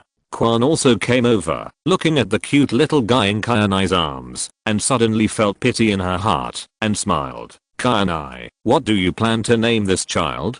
Kainai pondered for a moment, and said the name of a big-breasted loli in the anime in his previous life. "Let's call her Chika." Fujiwara Chiya. While talking, Kainai thought of Tsunade again. If that tiger woman is also pregnant, then the child is estimated to be more than a month old now. It's just right. While going out on a mission tomorrow, you can go to Tansho Street to confirm it. On the other hand, while Kainai is having a good time, Danzo is miserable. He worked hard and did not hesitate to perform another cesarean section to give birth to his second child, but he didn't inherit the wood release. "Say it to me again." Danzo stared at the group of root ninjas in front of him. Danzo-sama, the second young master, did not inherit the genes of the first generation. One of the medical ninjas said tremblingly. "Asshole." Upon hearing this, Danzo endured the weakness of his body due to the birth, and stabbed with his crutch. The medical ninja screamed "ah," and died on the spot. The whole secret room was silent. or the root ninjas, whether medical staff or combat elites, knelt on one knee, not daring to say anything, for fear of angering the angry leader of the root organization, Danzo-sama. The root elite Yamanaka Feng on the side saw Danzo's anger, and said hesitantly, Danzo-sama, could this problem be with the male body? Male body? Danzo was stunned, thought for a moment, nodded slightly, and asked, what you said makes sense. Do you have any good suggestions? PS. First update. Please recommend and vote for the monthly ticket. Chapter 88 The Loving Akatsuki Family. Shanzan Feng said respectfully, according to the information we have obtained, the reason why Asuma Sarutobi got pregnant was because Fujiwara Chiya fed him some mysterious liquid, which caused his body structure to change. And you also met Fujiwara Chiya the night before the extermination of the clan. It is very likely that Fujiwara Chiya tampered with your tea. Danzo frowned. Go on. Shanzan Feng continued, I boldly guess that the reason why the eldest lady was able to inherit the first generation cells and the genetic match with you reached an unprecedented 100%. It is very likely that it was formed by the combination of your own male and female. Hearing what Shanzan Feng said, Danzo's expression eased a lot. He decided that after he recovered, he would try this method again. He just didn't believe that he couldn't give birth to a second would release ninja. Rain Village. The next morning, it was just dawn. After eating breakfast, Chiya put on the red cloud black robe that he hadn't worn for a long time and walked out of the suite. At the stairs, he met Xiaonan unexpectedly. Your daughter's daily necessities need to be purchased outside. With Ju here, you can't hide it from them, asked man. I will lie to him that it's your child and Izumi's. This is the first sentence Xiaonan said after seeing Kanai. Thank you very much, this is for you. Kanai smiled faintly, pretending to take out 2 pieces of wedding candy that had been prepared long ago from his sleeves, and threw them to Xiaonan. Xiaonan was stunned. What is this? Kanai smiled and said, wedding candy. In our hometown, when a child is born, wedding candy will be given to relatives and friends. One is for you, and one is for the leader. Relatives and friends? Xiaonan heard this, and a warm current flowed through her heart. She repeated a sentence, casually put the wedding candy into her sleeves, and chuckled. It seems that Konoha has a lot of customs. Suddenly, she found that this playboy didn't seem so annoying. Not long after, the two came to the cave outside the Rain Village where the Akatsuki organization gathered. Because the two talked on the way, they were the last to arrive. Including Kanai's shadow clone and Obito's transformation into a fairy, all members of the Akatsuki organization are present. When everyone saw the second Kanai coming, they were particularly surprised. Kanai Sr., long time no see. Kanai used the shadow clone, so naturally he could not hide it from Obito. When he saw Kanai, he immediately came to greet him. Yes, long time no see. Kanai casually threw a bag of wedding candy to Obito, and symbolically made a seal with his right hand, and the shadow clone standing next to Yikang automatically released. For more than half a year, the ones who followed me were all your shadow clones? Yikang's face was full of disbelief. For more than half a year, although Kanai always looked like a stranger was not allowed to enter, she had a deep understanding of how strong the other party was. Who would have thought that after all this time, such a strong guy was actually just a shadow clone of the other party? No wonder he was so cold. Of course, because of some things, I applied for a long vacation from the leader. In order not to delay the mission, I can only resort to this last resort.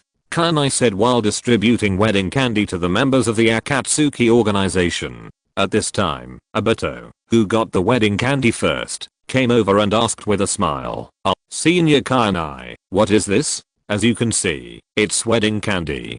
Kanai answered casually. As soon as the voice fell, the rest of the Akatsuki members, except for Pin and Conan who had already known about it, all widened their eyes.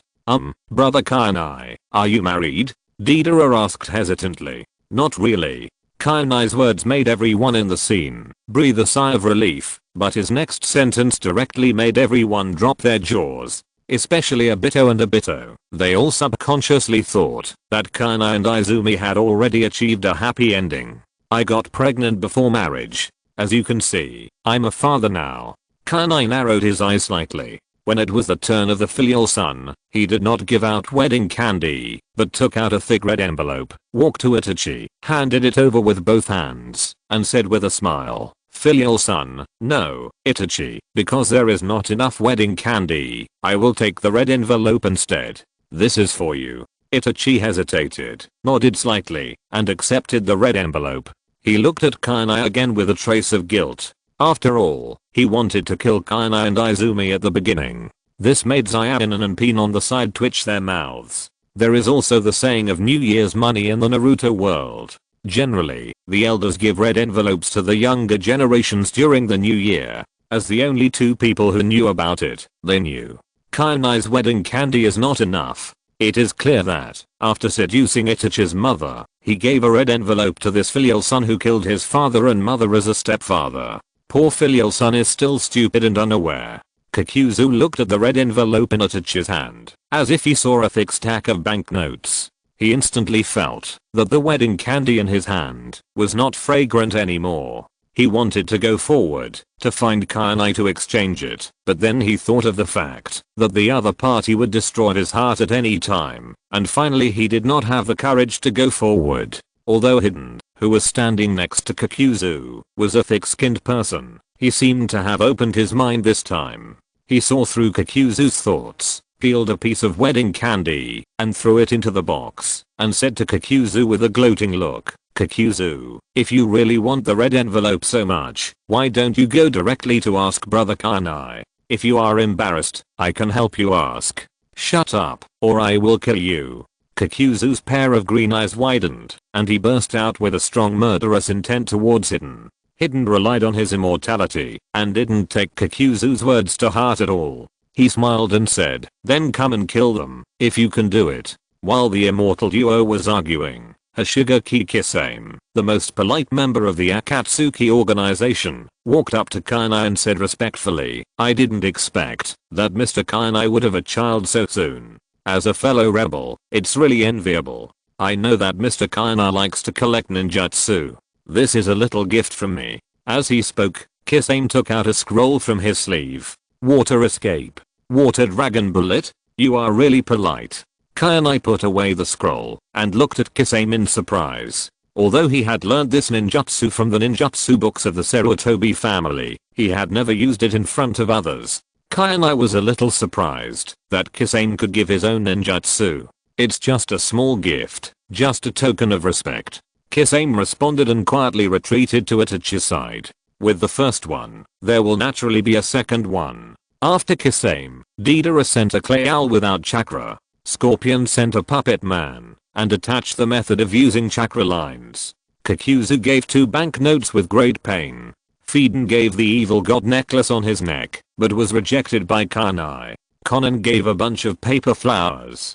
Because Yi Kang didn't know what to give, he decided to buy it outside when he went on a mission. In the end, even Obito sent a special kunai, although it was thrown to the target of the mission by Kainai not long after.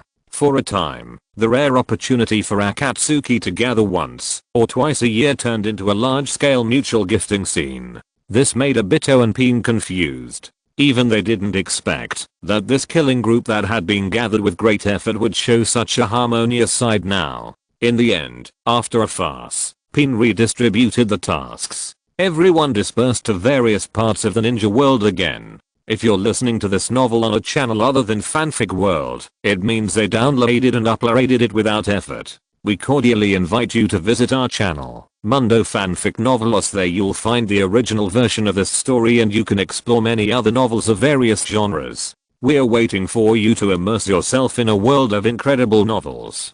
Chapter 89. 3 years later, Kakashi Team 7. 3 years later. The Kingdom of Waves is located in the southeast of the Kingdom of Fire, separated from the Kingdom of Fire by a sea level line of nearly 2,000 meters. Although it is called a country, its area is less than 1% of that of the Kingdom of Fire. Even the Kingdom of Rain, sandwiched between the Kingdoms of Fire, Earth, and Wind, is much larger than it. It is an island country independent of the mainland. Originally, although this country was not rich, it should not have been a big problem to maintain food and clothing.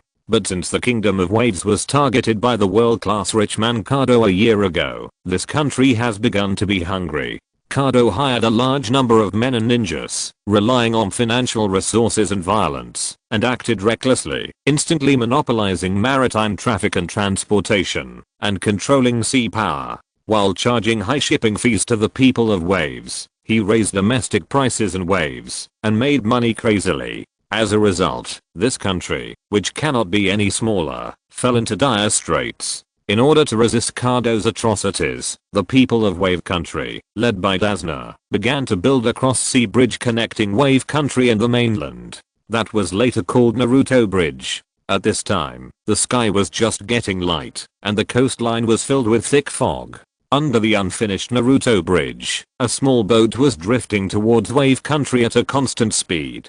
Just like the original work, Dazna was hunted down by Kado for building the bridge, so he entrusted the Konoha ninja to escort him. Hatake Kakashi, who had already withdrawn from the Anbu, was on this mission. His students were the 7th team that had already graduated from the ninja school: Uzumaki Naruto, Uchiha Sasuke, and Hiruno Sakura. Teacher Kakashi, there are people ahead. Just when Kakashi argued with Dazna, because he falsely reported the mission level, and was later kidnapped by him morally, Sakura's voice attracted the attention of everyone on the boat, including Kakashi, Naruto, and Naruko. Kakashi narrowed his exposed right eye slightly, and through the thick fog, he saw two figures walking leisurely on the sea, looming. As they got closer, Kakashi finally saw their specific appearance. Both of them were wearing red cloud black robes and wind chime hats on their heads. Their whole bodies were covered, so their faces could not be seen clearly, and it was unknown whether they were male or female. But the fact that they could walk on the sea, as if it were flat ground, was enough to confirm their identity as ninjas. Moreover, many years of ninja career told Kakashi that the person in front of him was extraordinary and extremely dangerous. Teacher Kakashi, Naruto, Nibashi, and Sakura swallowed hard. At this time, they were just starting out. Although they had graduated from the ninja school, the comfortable life in Konoha made them know nothing about real ninjas. Seeing two people suddenly appear in front of them walking on the sea, they were obviously startled and looked at each other in horror. Don't panic. They are not enemies. I don't sense any killing intent from them. Otherwise, they would have attacked us in the thick fog.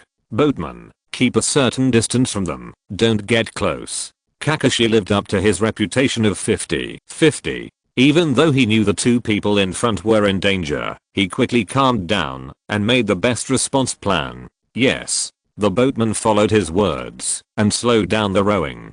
Seeing this, Sakura asked in a low voice, Teacher Kakashi, are they stronger than you? Hearing this, Naruto and Naruto also leaned over and cast a curious look. This world is big. I'm not invincible in the ninja world. There are even some who are stronger than me and younger than you. Especially guys like this who are dressed in strange clothes and hide their true colors. They should not be underestimated. They are likely to be traitors from a certain country. Don't try to see their true appearance, otherwise it is easy to die. Kakashi looked at the two people in red clouds and black robes in front of him with a serious look and explained to the three of them patiently. No way. He is younger than us, but better than Kakashi-sensei. How is that possible? Sakura didn't take it seriously. She tilted her head to look at Sasuke. Her face flushed, and she smiled flatteringly. How could there be someone better than Sasuke among the same generation? In the eyes of this nympho, with a small age difference, only Sasuke, the newcomer who graduated from the ninja school with the first place, was the best. It's true that there are people who are younger than us, and better than Kakashi. However, before Hiruno Sakura could finish her words, Naruto interrupted her, and the figure of Uchiha Itachi appeared in his mind. Naruto also had a rare serious expression on his face, and nodded in deep agreement. Sasuke is right. There are indeed people in our age group who have surpassed Kakashi-sensei. The figure of a person also appeared in Naruto's mind. A trace of loneliness and solitude passed through his eyes unconsciously. That was the first person who did not discriminate against him, the first person who recognized him, and the first person who invited him to eat ramen. He never believed that the other party would become a rebel ninja. There must be some hidden story. This was the most intuitive thought in Naruto's mind at the moment. How is it possible? not only Sasuke, but also Naruto. Sakura looked at the two with disbelief. Kakashi knew who Sasuke and Naruto were talking about, and interrupted them at the right time, saying in a deep voice, "Okay, don't say anything. It's not confirmed whether it's an enemy or a friend yet. Don't let your guard down, otherwise it's easy to die." Yes. The three members of Team 7 nodded heavily, while Kakashi and the others were staring at the two people on the sea. The other party naturally noticed them. "That person seems to be your Konoha's copy ninja Hatake Kakashi. Lord Kainai, what are you going to do? If they find out our identity, it will probably be a bit troublesome. Do you want to kill them?" One of them spoke, and his voice was like a jade bead. It turned out to be the burning release Yikang, who had already joined the Akatsuki organization. The other person was naturally Kainai, who had grown up completely. In the past 3 years, Kainai has been wandering around the ninja world, in addition to the necessary training and accompanying his wife and children. Apart from the mission, he began to experience the customs of various places in the ninja world. Soaking in hot springs in the land of lightning, calling Kurotsuchi leg shadow with Deidara in the land of earth, secretly ran into Meditarumi bathing in the land of water, and was chased by her with a large number of mist ninjas for 3 days and 3 nights, and finally sneaked into her room in the middle of the night, gave her a pure gold ring, and brushed 10 senzu beans from her body, and the matter was finally dropped. The land of wind. Chiya didn't go to the remote place of the land of wind. Because of the agreement between Obito and Itachi, Pain wouldn't let him go to the land of fire, so at most he just wandered around far away from Konoha. The only pity is that he didn't find Tsunade. After parting at Tansho Street, Chiya revisited the place a year later. He found that Tsunade had already left Tansho Street, and no one knew where she went. PS. First update, please vote for recommendation and monthly vote. Chapter 90 Yikang's complaints. Kainai couldn't find it through the intelligence channels of the Akatsuki organization. Considering his identity as a medical ninja, there are 1,000 ways to prevent pregnancy. The matter was left unresolved. Now, he just came back from a mission in the land of water, and heard about the news that Kado was exploiting the people of the land of waves. He knew that the plot was about to begin, so he came here in the name of making some extra money. Who would have thought that, by coincidence, he would run into Naruto and his gang? Ding, the system is opening. Host, Fujiwara Chiya. Gender, male. Age 17 years old. Chakra attributes: fire, lightning, earth, wind, water, yin, yang. Chakra amount 10 cards. Can reach 160 cards in Sage mode. Secret technique: Shaiyangangju. Has reached the 8th level, with built-in protective Genki and flash skills. Ninjutsu: Fire Style Great Fireball Jutsu, Fire Style Head Hard Work, Fire Style Great Dragon Fire Jutsu, Shadow Clone Jutsu, 3 Body Jutsu, Instant Body Jutsu. Chidori Series of Ninjutsu, Rasengan Series of Ninjutsu. Lightning Style Pseudo Dark Wind Style Pressure Earth Style Earth Spear, Earth Style Earth Flow Wall, Water Style Water Dragon Bullet, Water Style Water Curtain Barrier Summoning Jutsu Rashomon Summoning Beasts, Crow, Zenaya Barrier, Uchiha Fire Array, Breath Barrier. Special Abilities: Observation Haki, Kajikasu Jetsu. The enemy only needs to see the initial release once, without interfering with the chakra, and can directly act on the soul, control the 5 senses, spiritual power induction, etc., and can also control chakra induction in the Naruto world. Illusion, Katamatsukami, Illusion Sharingan, Magic Tree Binding, Illusion 3 Absolute Sakura, Naraku's Seeing Technique, Physical Technique, Konoha Basic Physical Technique, Shaiyangangju's own moves, Uchiha Style Shuriken Throwing, Kunai Throwing. Chakra attribute changes: fire, thunder, earth, wind, water, yin, yang. Warehouse, Zanpakuto Kyokusu Jetsu, Kunai x 1225, Shuriken x 2311, several clothes, space storage scrolls * 15, stand-in wooden stakes x 79, mother and child river water, I love a che, senzu beans * 34. Haven't they discovered our identities yet? Don't shout and kill at every turn, Yikang. If you continue like this, you will completely become a puppet of hatred. Kainai answered Yikang while checking the system panel. I know. I'll pay attention next time. Yi Kang bowed his head and admitted his mistake. This is how the world is, survival of the fittest, and the strong are always right. Especially in the Akatsuki organization, it is particularly prominent. As members of the Akatsuki organization, few people dared to provoke Kainai, who was one of the strongest in the organization. Take Yi Kang for example. Even if Kainai did not put on airs, the former would instinctively show a flattering attitude and keep a certain distance, which made Kainai laugh and cry. Okay, I don't mean to blame you. You just want to seek revenge on Luosha. Don't worry, that old guy will not hide in the sand village forever. In a few months, you will have a chance.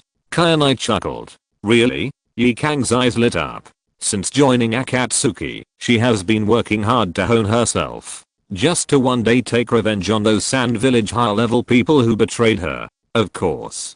Kainai smiled slightly. He vaguely remembered that after the mission in the Land of Waves was over, Konoha would jointly hold the Chunin exam with Sand Village and invite many ninja villages to participate. This is the beginning of the so-called Konoha collapse plan mentioned by Orochimaru in the original work. Because Konoha and Sand Village formed an alliance, the daimyo of the Wind Country gave Konoha more commissions, which led to a significant reduction in Sand Village's income and forced it to reduce its armaments year after year. In order to get out of the predicament, Sand Village, at the request of Orochimaru, joined forces with the Sound Ninja to launch the Konoha collapse plan. At that time, Orochimaru will intercept and kill the 4th generation Wind Shadow Luosha on his way to Konoha. Thinking of this, Kainai had to doubt Orochimaru's position. On the one hand, he kept saying that he wanted to destroy Konoha. On the other hand, he secretly eliminated Luosha, the Sand Ninja Wind Shadow who was eyeing Konoha. In the end, at the cost of losing both hands, Sarutobi heroes and died in a heroic way with all the darkness. Let Konoha enter a new era, no longer so corrupt and complacent.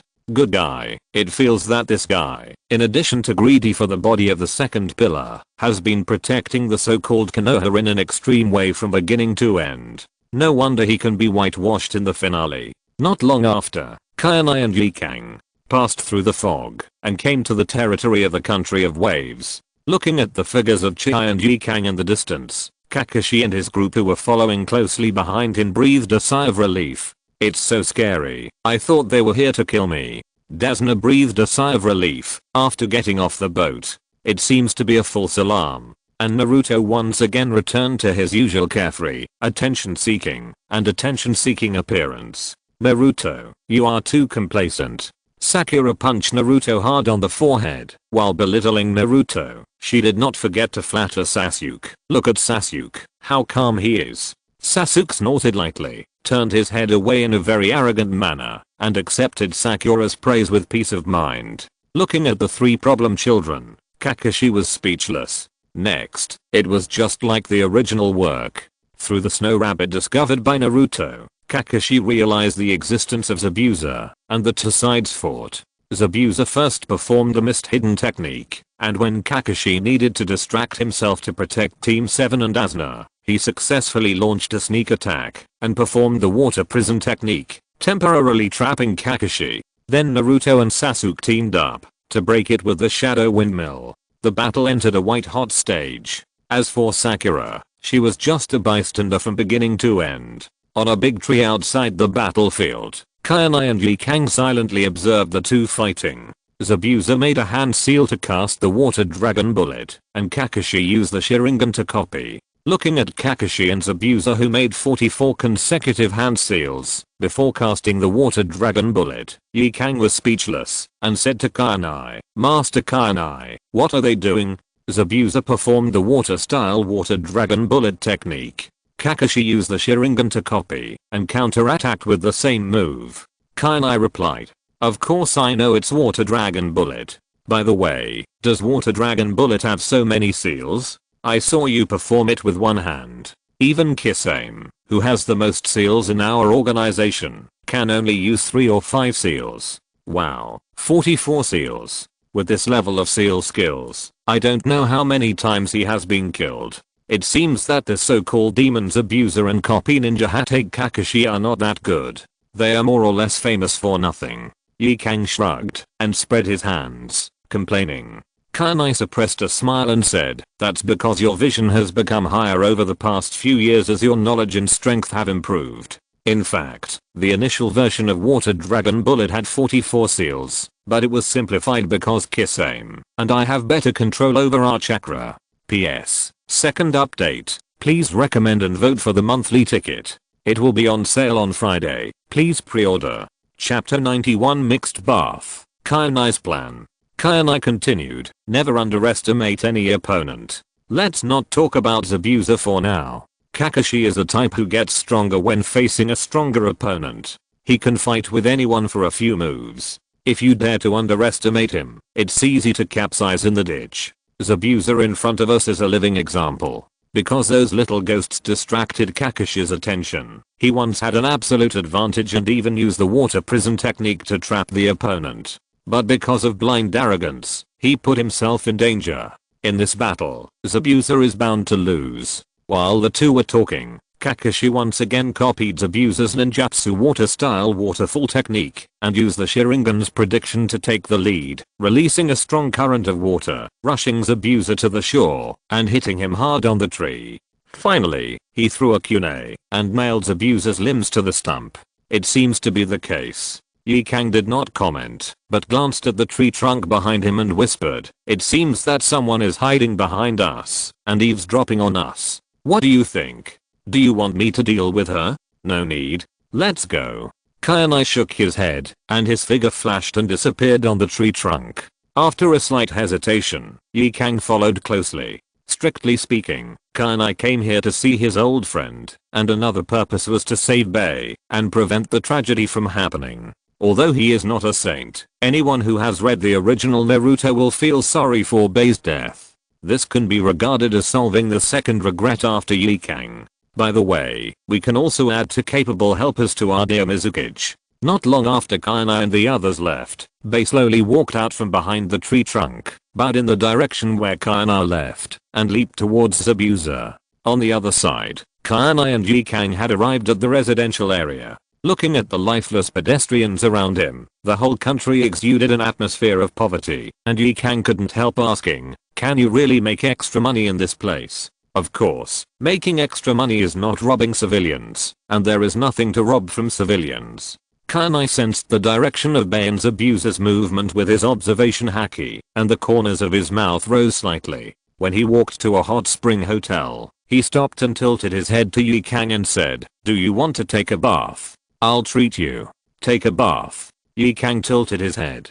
A moment later, Kainai and Yikang had changed into bathrobes to take an open-air hot spring. "I'm sorry, two guests, because the country of waves is too poor and there is not enough money to maintain it. The only hot spring that is still open is this mixed bath." The owner of the hot spring hotel is an old lady in her 70s. She bowed slightly and said with a comfortable face, "It doesn't matter.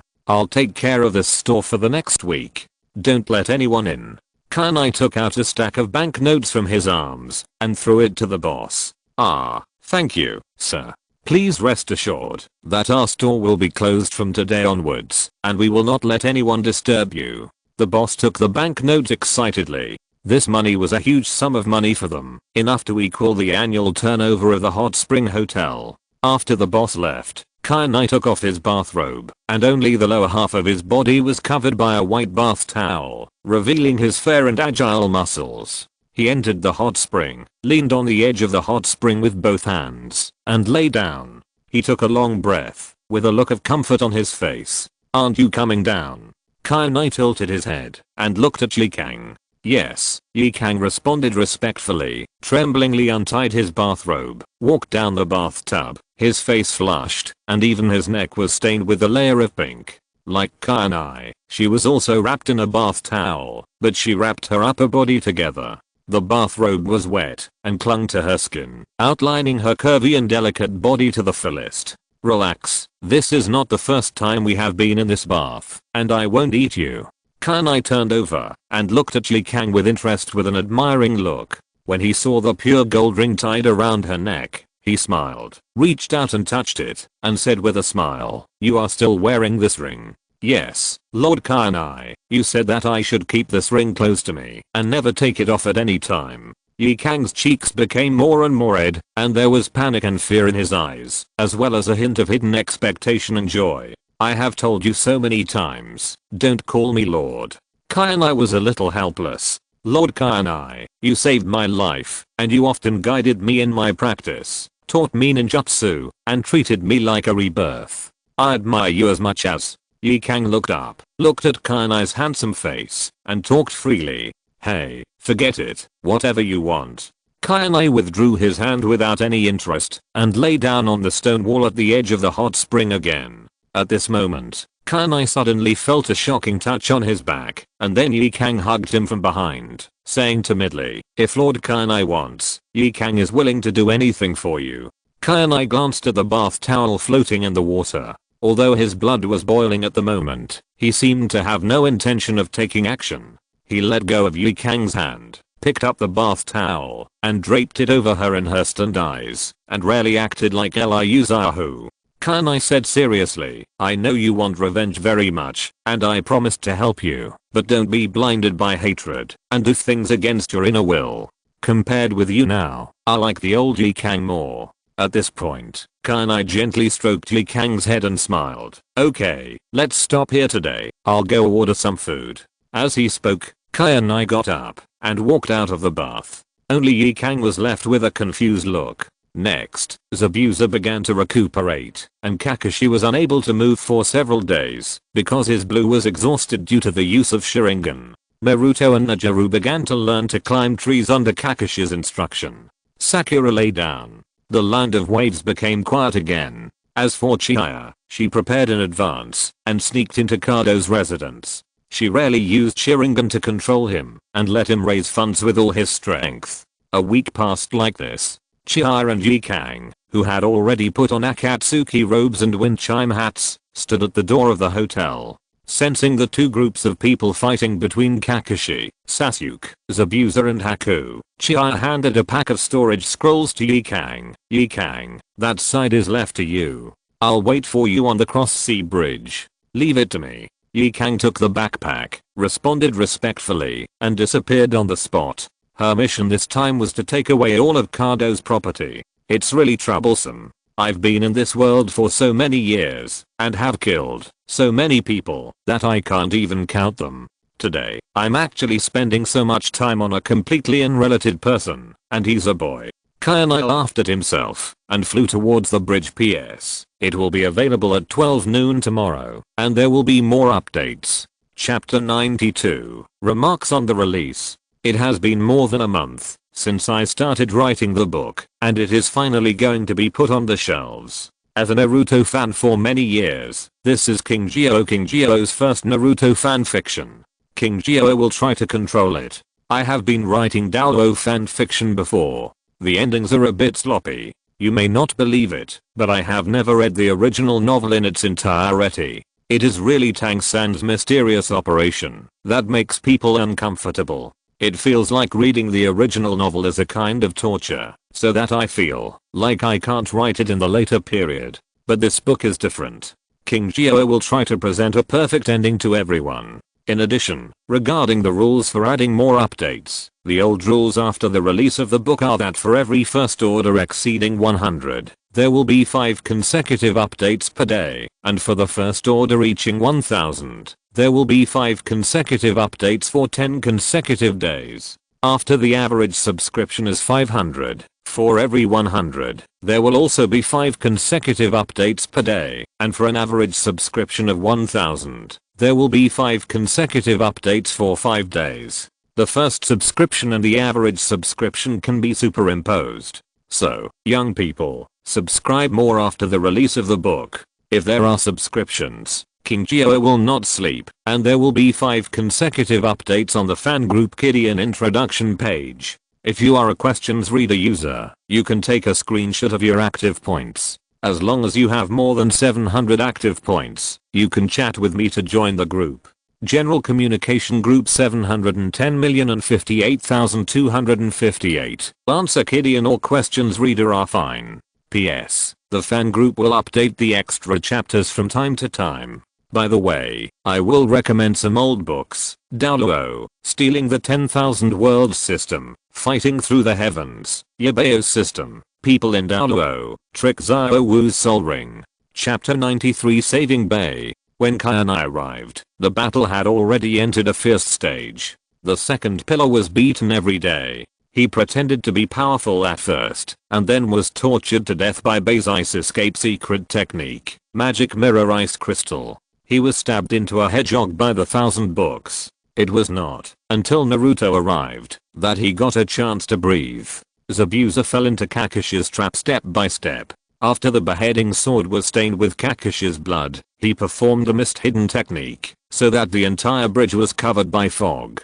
Kakashi took the opportunity to take out the summoning scroll and began to summon his 8 ninja dogs. Looking at Kakashi, who was summoning dogs, Kyuubi remembered Batman in a certain American comic in his previous life. You can fight with him, but don't make an appointment with him, otherwise, after learning the information, he will try his best to calculate you to death. Zabuza obviously suffered such a loss. While Kakashi released the dog, the second pillar was miserable. In order to protect Naruto, he was hit by Bei's 1,000 books again. You big idiot.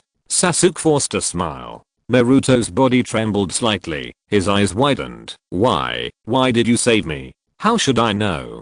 Sasuke's eyes began to dim, and memories of Naruto kept flashing in his mind. I obviously hate you the most, but my body moved on its own. Idiot. After saying that, Sasuke couldn't hold on any longer, and fell down directly, and was caught by Naruto. Lying in Naruto's arms, feeling his consciousness gradually blurred, Sasuke thought he was going to die. He thought of Uchiha Izumi again, and made an unwilling voice. I haven't defeated my brother yet. How can I die here? Don't die. The latter sentence was said to Naruto, and after saying it, he fainted. Sasuke. Roaring, Naruto burst out the dark red chakra of the Ninetales out of anger, and rushed towards Haku. Kyuubi saw all this, and said in his heart, no wonder Kakashi said that it was lucky for Team 7 to encounter Zabuza and Haku as their first enemies during the 4th Ninja World War. When I first watched this section, I was still young, and didn't understand it very well. I only knew to watch how Naruto fought. Now it seems that it is not unreasonable for Najima to risk his life for Naruto, and for Naruto to pursue Najima desperately. This friendship has undergone a qualitative change. If it was a man and a woman, I'm afraid there would be no Hinata and Sakura in the original work. Fortunately, it was Haku who took action, otherwise Najima and Naruto would have to be a pair of miserable couples today. It looks like it's almost over. Kyuubi slowly got up.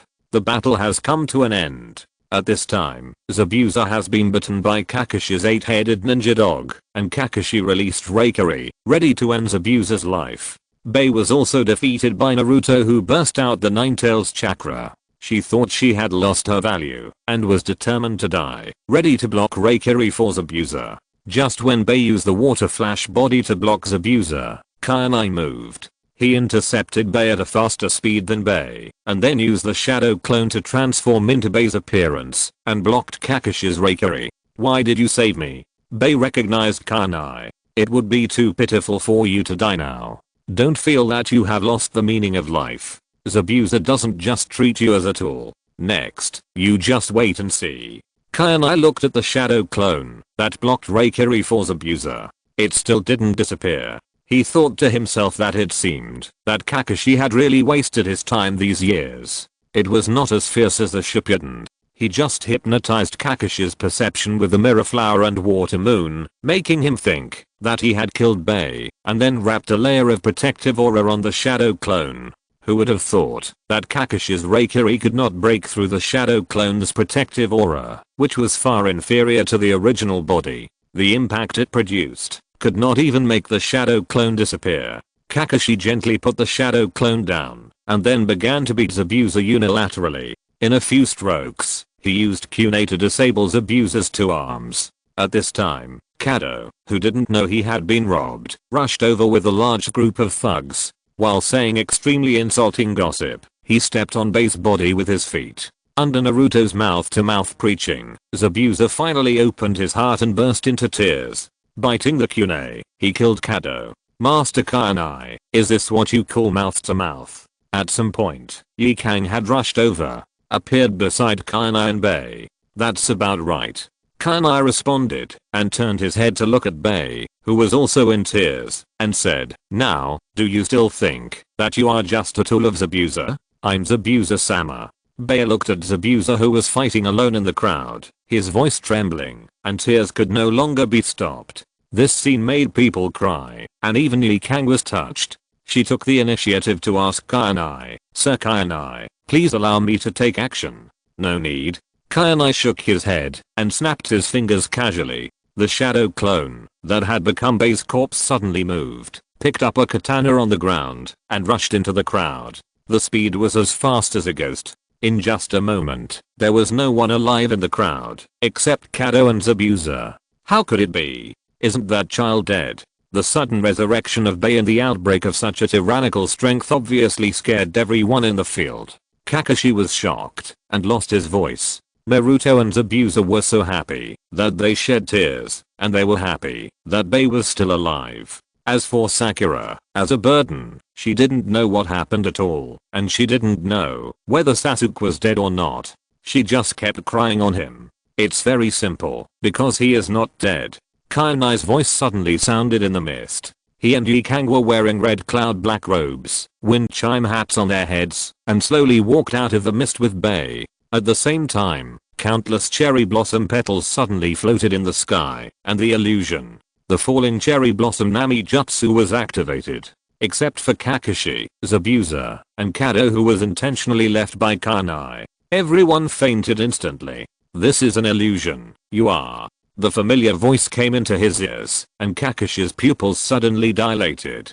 He looked at Kainai's 3 people, and then looked at Bei, who instantly killed all of Kado's men. A terrible thought came to his mind. The next moment, there was a bang, and the shadow clone turned into Bei, and restored Kainai's current appearance, and then turned into smoke and dissipated. "Bei, you are still alive." Zabuza was also very shocked. Seeing that Bei was still alive, he, who had already been wounded, breathed out and could no longer hold on. He suddenly spit out a large mouthful of blood, and fell to the ground. Master Zabuza. Bei hurried forward and wanted to catch Zabuza. PS. First update, please recommend and vote for me. Chapter 94. Goodbye Kakashi. Subscription request. Don't come over here. If you come over again, I'll kill him. However, Kado still didn't give up. Knowing that he couldn't escape, he hurriedly picked up the blade on the ground and put it on Zabuza's neck, trying to use his roar to relieve the fear in his heart. "Hey Kakashi-senpai, it's been a long time since we last met. It's been almost 5 years. You're still so weak. Have you watched too much Intimacy in Heaven?" Kainai never looked at Kado straight from beginning to end. The lightning in his hand flashed, accompanied by a burst of Chidori cries. The lightning turned into a sharp spear, piercing through Kado's eyebrows and directly shattered most of his forehead. Clang, the blade in his hand fell to the ground, and Kado staggered and fell down, deader than dead. Without the threat of Kado, Bei no longer cared about anything, and quickly stepped forward to catch Zabuza. "This is Chidori. Are you Kainai?" Kakashi finally recognized Kainai, and with a plop, he knelt on the ground, supported himself with his hands, and looked at Kainai in disbelief. Wearing a wind chime hat, although I couldn't see his face clearly, I could tell a familiar feeling from the angle of his chin. Just like in the original work, Kakashi's chakra was almost exhausted at this time. "Finally recognized you?" Kainai murmured. "Why? Since you are still alive, why don't you go back to the village and explain to Lord Hokage that not only me, but also Naruto and Han have been looking forward to your return?" Kakashi asked breathlessly. "How is Han now?" Kainai hesitated and asked suddenly. "Because of you, she chose to retreat to the second line and joined the medical department. It was not until 3 months ago that she was recruited by Lord Hokage and returned to the front line, just like me, to become a team leader." Kakashi said. "That's good." Kainai smiled, unbuttoned the stand-up collar of Hangan's black robe, took off the wind chime hat, revealing a head of medium-length black hair and a scratched Konoha ninja forehead protector, as well as that extremely perfect handsome face. When Kakashi saw the scratch on Kainai's forehead protector, his pupils shrank immediately, and he lost his voice in horror. "Kainai, as you can see, I have already become a rebel ninja. In addition, I'm very grateful for your trust, but unfortunately, what is said on the wanted order is true.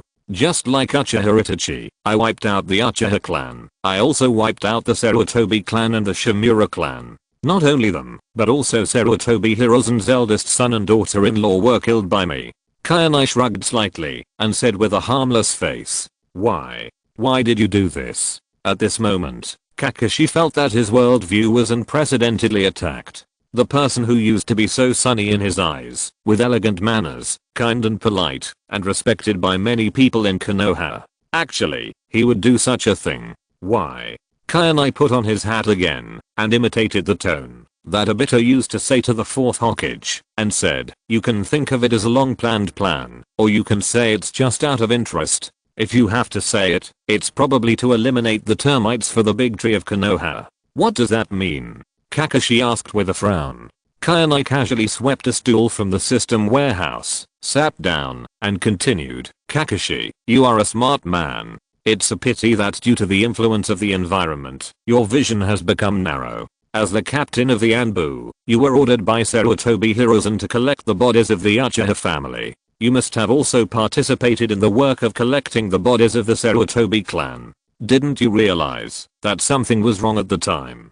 Where did the Sarutobi clan, which is usually not well known, come from so many ninjas? More than 2,000 ninjas. This has surpassed the Senju clan and the Uchiha clan at their peak. After experiencing 3 consecutive ninja world wars, other families have gradually weakened, and some have even disappeared.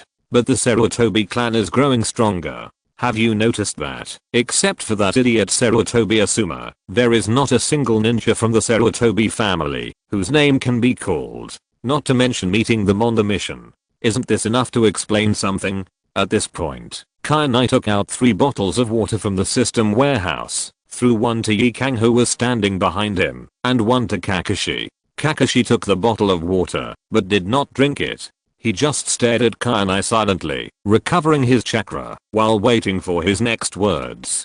Kayanai didn't care. He opened the bottle cap, took a sip, and continued, "Where Konoha dances, fire will also continue. The flames will illuminate the village, and make new trees sprout. The will of fire will never fade." That old bastard Sarutobi Hiruzen often says this sentence. I'm sure you are familiar with it. The meaning is good, but what did Sarutobi Hiruzen do? He used all the people of Konoha as nourishment, burned the entire Konoha, and illuminated his Sarutobi family. If I didn't destroy the Sarutobi clan, and continued to let the old guy Sarutobi Hiruzen rule Konoha, believe it or not, in a few years, Konoha would no longer be called Konoha, but should be changed to Sarutobi. That's it. Do you think I'm getting rid of the termites for Konoha? Kakashi frowned, trying to get information from Kayanai. Is this why you resented the third Hokage and destroyed the Sarutobi family? Of course not. Kayanai shook his head. The Sarutobi family has nothing to do with me. Even if Sarutobi Hiruzen really changed Konoha's name to Sarutobi, it has nothing to do with me. But before that, I can list for you the stupid things that Sarutobi Hiruzen has done over the years. Do you know how your father died? Kayanai suddenly asked. My father? Kakashi was startled and could no longer keep calm. His father's life flashed through his mind. Kayanai continued, yes, it's your father, Akatsuki. Back then, your father, Konoha White Fang, was known throughout the ninja world as a genius ninja whose strength surpassed the 3 ninjas, who was brave and active. But later he suddenly committed suicide. It is rumored that your father gave up the mission in order to save his companions while on a secret mission, causing the village to suffer huge losses. He was therefore blamed by his fellow villagers, and even in the end, even the companions he rescued began to blame him. Akatsuki was physically and mentally harmed and eventually committed suicide. However, that is not the case. As the sun gradually rose, the thick fog gradually dissipated, and the sun shone on the bridge. Because of the light, half of Kayanai's face was covered by shadows. Back then, your father died due to political persecution. Political persecution? Kakashi looked confused. PS. Second update. Please vote for recommendation and monthly vote. Chapter 95 Pain Calls. Subscribe. Kainai nodded and said seriously, back then, your father was so famous that he overwhelmed the three ninjas. His prestige was even comparable to that of the third Hokage Sarutobi Hiruzen, who was in his prime at the time. He was a strong candidate for the fourth Hokage. Whether it was the ninjas or the people, there was a strong call for him to succeed the fourth Hokage. Even the third Hokage had to grant him the Hokage half sleeves under pressure. However, it was because of this call that he was killed. You should know that the Hokage said that he selected the virtuous and the capable, but in fact, there was an unspoken rule starting from the second Hokage. The second Hokage was the younger brother of the first Hokage. The third Hokage was the disciple of the second Hokage. The fourth Hokage, that is, your teacher Namikaze Minato, was not a disciple of the third Hokage, but his teacher Jiraiya was. From the second to the fourth generation, they all have one thing in common, that is, they are all from the same line of Hokage. From the moment your father obtained the qualification to succeed the fourth Hokage, his tragedy was doomed. That so-called secret mission was just a fuse. Even if he had chosen the mission instead of rescuing his companions, the next accident would still have occurred. So many years have passed, haven't you ever doubted it? The reason why a secret mission is called a secret mission is that it must be kept absolutely confidential. But why did it suddenly become known to everyone? Kakashi neither believed nor disbelieved Kainai's words and asked in a deep voice, are you saying that the third Hokage deliberately leaked it? No, that old bastard wouldn't do such a thing. Kainai shook his head. This kind of thing is usually done by Danzo. Because Danzo also wants to be Hokage. He almost wants to be Hokage so badly. I think you, who have been in the route, should know this better than me. He even sent you and Tenzo to assassinate the third Hokage for this reason. That old guy Danzo knows very well that he can't get rid of his rival, your father, openly, so he has been waiting for an opportunity in secret. So, he finally waited for it. When your father failed in the mission, he seized the opportunity and manipulated public opinion. In an instant, the matter was known to everyone, and he widely publicized the harm that the failure of the mission had brought to Konoha. For a time, your father went from being a household name in Konoha to a person that everyone wanted to kill. In the end, even the person who was once rescued by your father turned around and blamed him. The third Hokage knew this very well. It would be more accurate to say that it was the result he hoped for, rather than a tacit agreement. Firstly, he was in his prime, and it was impossible for him to, and he didn't want to, step down from the position of Hokage. Even if he was forced to step down, he would never pass it to someone who was not in the Hokage family. Secondly, it's what I meant by the hereditary Hokage. Even after the Third World War, he was forced to abdicate, but he chose to pass it to your teacher, rather than Orochimaru, who had already sided with Danzo at the time. I don't know if you've noticed that Orochimaru used Konoha's internal ninjas and residents for human experiments after he failed in the competition for the fourth Hokage. And the reason why your father committed suicide was not so much because of the gossip, but because he felt the darkness of Konoha, because of the conflict between reality and ideals, and chose to commit suicide in despair. Kainai's voice fell, and the scene fell into a dead silence. After a long time, Kakashi spoke. Why did you tell me this? Do you want me to defect from the village like you? No, don't get me wrong. I don't have such an idea. Besides, let's not talk about the fact that it has been many years and there is no trace of this matter. Even if you believe this is true, with your experience, I'm afraid that no matter what, he will not betray Konoha. I just want you to see the true face of Sarutobi Hiruzen. Kainai shook his head. At this moment, the rings in Kainai and Yikang's hands gave off attraction, and the voice of pain sounded in their minds at the same time. Recently, a ninja village called Otogakure was born. Orochimaru is very likely related to the establishment of this village. Who of you is free now? Go investigate it. Kainai stood up and exchanged a glance with Yikang. Kainai said, just let me go. It's just right. We are free now. You have the best perception in the Akatsuki organization, so thank you for making the trip. After that, Pain cut off the call.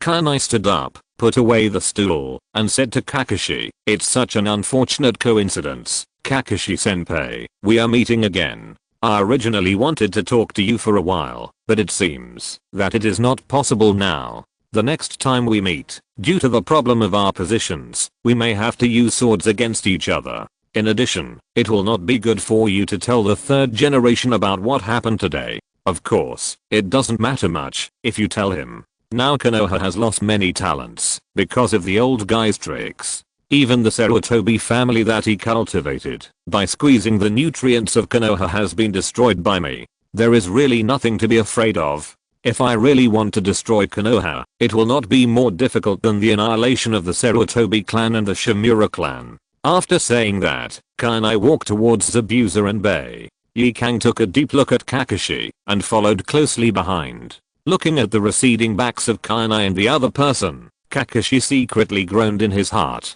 Don't you take me seriously at all? It seems that this is not a bluff. How do you feel now? Kainai looked at Zabuza. At this time, the sharp blade on Zabuza's body had been pulled out by Bei, and he was immediately treated to stop the bleeding. Unfortunately, Zabuza was seriously injured, and he was not going to live long. Bei was on the side, already crying. It's okay. I didn't expect that it would be you who saved me. Zabuza coughed up a large mouthful of blood, his face pale, and said weakly, no, it's better to say that I saved you than to say that you saved yourself. If you hadn't been a man at the last critical moment, then maybe I wouldn't have taken action. Kainai said frankly. Is that so? Zabuza showed a relieved smile on his face and looked at Bei again, with more guilt in his eyes. I'm sorry, Bei. Although it's too late to say anything, but in the end, you are still alive. That's great. Sir Zabuza. Bei held Zabuza's hand tightly. At this moment, he was already determined to die, and was ready to wait for Zabuza to die, and then follow him. Kainai. Oh no, Lord Kainai. Finally, can I ask you one more thing? Zabuza held on to his last breath, and looked at Kainai. Kainai felt that the two of them had been almost sentimental, and took out a senzu bean from the system warehouse. If it is after you die, there is no need to ask me to take care of Bei, because Bei regards you as his everything. If you die, he will not live alone. Besides, you can't die. Eat this. P.S. The third update. Please recommend and vote for the monthly ticket. If you're listening to this novel on a channel other than Fanfic World, it means they downloaded and uploaded it without effort. We cordially invite you to visit our channel, Mundo Fanfic Novelos. There you'll find the original version of this story and you can explore many other novels of various genres. We're waiting for you to immerse yourself in a world of incredible novels. Chapter 96. Bei is a woman. Kishimoto does not understand Naruto. Zabuza was stunned. Although he didn't know why Kainai wanted to feed him beans, who would want to die if there was a chance to live? Sure enough, after eating the beans, Zabuza's injuries healed instantly. Not only that, but even his chakra and physical strength were restored. What is this? Zabuza, who had just walked through the gates of hell, stood up in disbelief, looking at his healed wounds, and lost his voice in horror. Kakashi, who was kneeling in the distance and unable to move because of the exhaustion of chakra, was also shocked. From his angle, he couldn't see clearly what Kainai did to Zabuza. Seeing that Zabuza suddenly recovered as before, he became more and more afraid of Kainai. What are your plans next? Kainai asked Zabuza and Bei. Hearing this, Zabuza and Bei looked at each other, knelt on one knee, and said in unison, if Master Kainai doesn't mind, we are willing to follow Master Kainai. Forget about following me, you won't live long in that kind of place. Kainai hesitated for a moment, took out a scroll from the system warehouse, wrote something on it, and then handed it to Zabuza. The current Kirigakure, under the leadership of the 5th Mizukage, is no longer the blood mist village of the past. If you believe me, take this to find Meditarumi. I believe she will show leniency. Kainai thought to himself that the Kirigakure was losing talent, and Zabuza and Bei would be two reliable confidants for Meditarumi. The 5th Mizukage? Zabuza and Bei widened their eyes at the same time, with disbelief on their faces. They didn't expect Kainai to know the current Mizukage, and it seemed that they were very familiar with each other. Tell Meditarumi about this beheading sword, and tell her that I can use it now. I will return it to Kirigakure later. Kanai raised his hand, and the beheading sword that had been thrown to the ground after fighting with Kakashi flew off the ground and automatically fell into Kanai's hands. Kanai then put it into the system warehouse. He planned to leave it to the second pillar to subdue Hazuki. Otherwise, if there was no Hazuki, the second pillar would be killed while pretending to be powerful, and the future would not be so fun. Zabuza took the scroll and Bei expressed his gratitude to Kanai again. Next, they greeted Kakashi, who they had never met. Just as Zabuza and Bei were about to leave, Kanai suddenly remembered something and called them. Hey, wait a moment. Master Kanai, is there anything else? At this time, Bei still had injuries left on his body from the fight with Naruto. Hearing Kanai's voice, Bei turned around and asked in confusion with the support of Zabuza. Kanai's figure flashed and appeared in front of the two.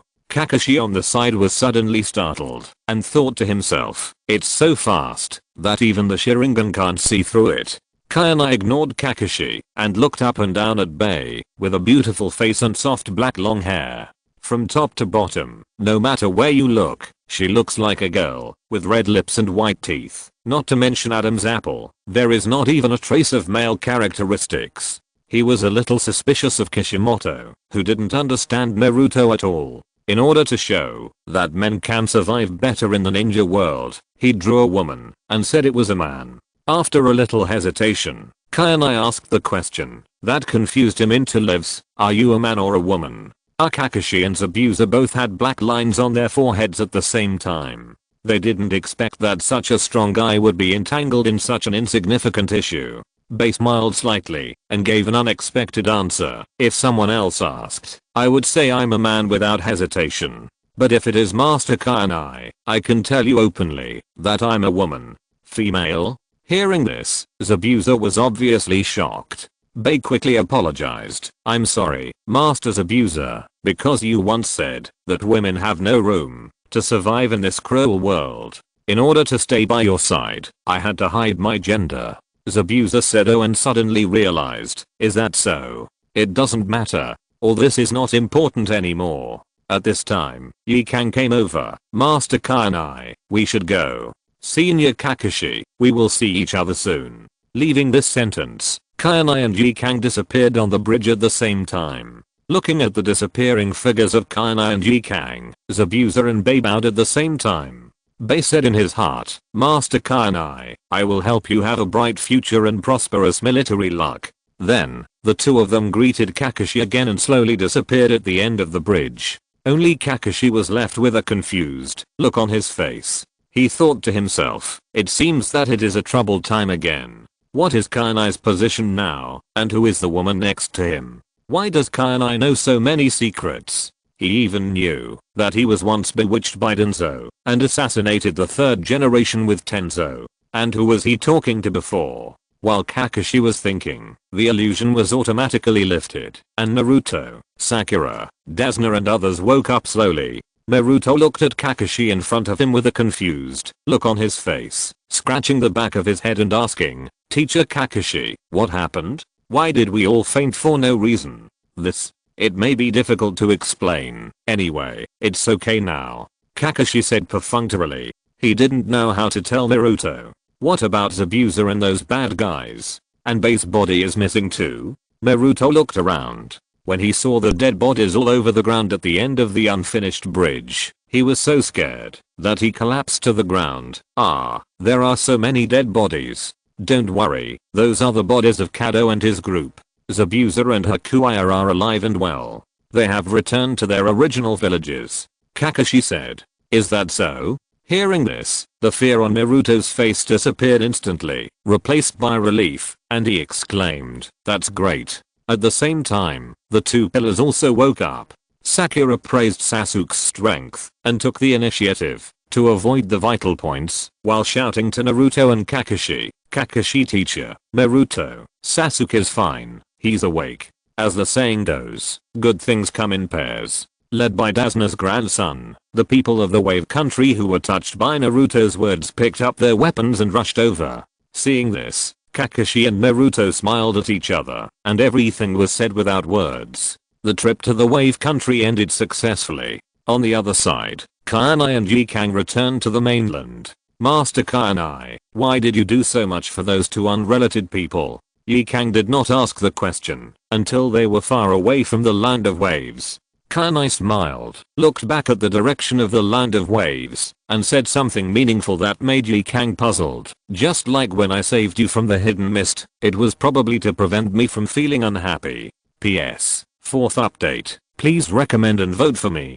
Chapter 97 Goodbye Orochimaru. Subscribe. What is hard to let go? Yi Kang was a little puzzled. It was the first time she heard of this word. It comes from the ancient poem Blocking the Wind and Mooring the Boat. To visit Jingshang Temple in the sentence the cold corners move in sorrow, and the night is long and hard to let go, which mostly refers to the feeling of being unable to let go, and unwilling to give up, and being obsessed with it, but without any response. It is now often used to describe young men and women who are regrettable and regretful. Obviously, both parties love each other, but for some reason, they are not destined to be together, and have never come together.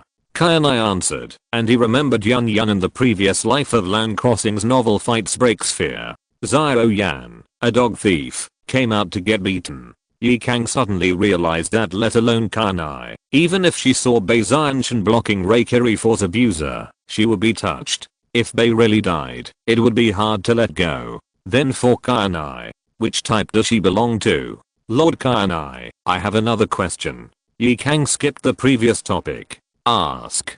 Kainai said casually, you once said that the reason you faked your death was to confuse the high-level officials of Konoha and avoid unnecessary trouble. Why did you suddenly show up this time? Yi Kang couldn't help asking. Kainai paused, tilted his head, and looked towards Konoha, saying something meaningful. Death is not the most terrible thing. The most terrible thing is the fear before death. He would not say that he wanted to lure out Danzo and the other two almost semi-retired fence sitters, and then feed them a piece of firewood and let them die socially. For several days, Kainai and the other two walked and stopped along the way. Finally, they came to a vast rice field. Outside the rice field is a valley. Through the valley, a jungle can be vaguely seen. It looks like the scenery is really good, full of pastoral atmosphere. Kainai thought to himself. At the same time, his eyes saw a stone tablet standing outside the valley in trance. It was engraved with an 8th note and decorated with the brightest red color, adding a bit of fantasy to this small village. The sound village is just below. How about we sneak in? The two jumped to the top of the valley. Yi Kang stood beside Kainai, looking down at the entire sound village from a high place. No need, Orochimaru is not in there. Kainai shook his head. Yi Kang was stunned. Then where is he? On the cliff opposite us. Kainai raised his right hand, and the Rasengan appeared out of thin air in his palm, and then turned into a laser, suddenly shooting towards the cliff in front. Boom. The cliff collapsed, and a grey closed passage covered with talismans appeared in front of the two people. This is... Yi Kang was shocked. He didn't expect that Orochimaru's base would be built at the entrance of the Sound Village. This is really the most dangerous place is the safest place. Let's go, Yi Kang. Kainai jumped down. Yi Kang followed closely. Looking at this depressing enclosed space, Yi Kang asked hesitantly, Lord Kainai, will there be a trap ahead? Don't worry, Orochimaru is not stupid or bored enough to do such a thing. Besides, the people who are here to greet us have arrived. Kainai stopped and looked forward. Don't you think so, Kabuto? Lord Kainai's perception is still so sharp. Kabuto's voice suddenly echoed in the enclosed space, followed by a burst of unhurried footsteps from the front. Kabuto pushed his eyes, with a sinister smile similar to Orochimaru on his face. He slowly walked out of the darkness and waved his hand, saying, Lord Kainai, please follow me. You really look more and more like Orochimaru. Compared to you now, I still think you were cuter when you were a child. Kainai walked over with Yi Kang. Kabuto was startled. The image of the orphanage director, Yakashinono, kept flashing in his mind, and then shattered. He asked hesitantly, has Lord Kainai ever seen me? I guess so. On the night of the Ninetales Rebellion, there were many orphans. At that time, Konoha didn't know whether I had the qualifications to become a ninja, and they wanted to send me to an orphanage, so I went over there, and happened to meet you and the director. Kainai made up an excuse. Lord Kainai really likes to joke. I was not in the village before the Ninetales rebellion. I didn't go back for a few years afterwards. Hearing this, Kabuto laughed. He knew Kainai was lying. Kainai glanced at Kabuto without leaving any trace, and sighed. Really? I guess I saw it wrong, but I did see the director. At that time, she seemed to have been repeating your name. I guess I mistook another child in the orphanage for you. Alas, so many years have passed, and I don't know how the director is doing. He is a good person, and one of the few people in Konoha who deserves my respect. She is dead. Kabuto stopped, and a trace of emotion finally flashed in his eyes. How did she die? Kainai asked knowingly. Died in my hands. Kabuto half lowered his head, his hair hanging freely, and his glasses reflected a dazzling light, making it difficult to see clearly. Faintly, Kainai seemed to see a line of tears in the corner of his eyes. It goes without saying that it was the work of that old dog Danzo again. He squeezed the last bit of value out of the spy, and then let him kill each other with the people he cherished the most. In the end, no matter who is still alive, the living will be dealt with by his people. Condolences. Kainai patted Kabuto on the shoulder. At this moment, the hoarse voice of Orochimaru rang out from the stone chamber on the side of the wall. Oh, Kainai-kun, it's not good to poach people in front of you. Kabuto suddenly woke up and looked at Kainai again. His eyes were full of fear and unknown fear, and he was scared. It was a close call. This guy seemed to have a way to see through people's hearts better than Uchiha Itachi. Master Kainai, please come in. Kabuto pushed open the stone door on the side, and his face instantly returned to the previous gloomy smile. Kainai didn't care, and walked in with Yikang. I saw Orochimaru sitting on the single sofa, as if he had been waiting for a long time.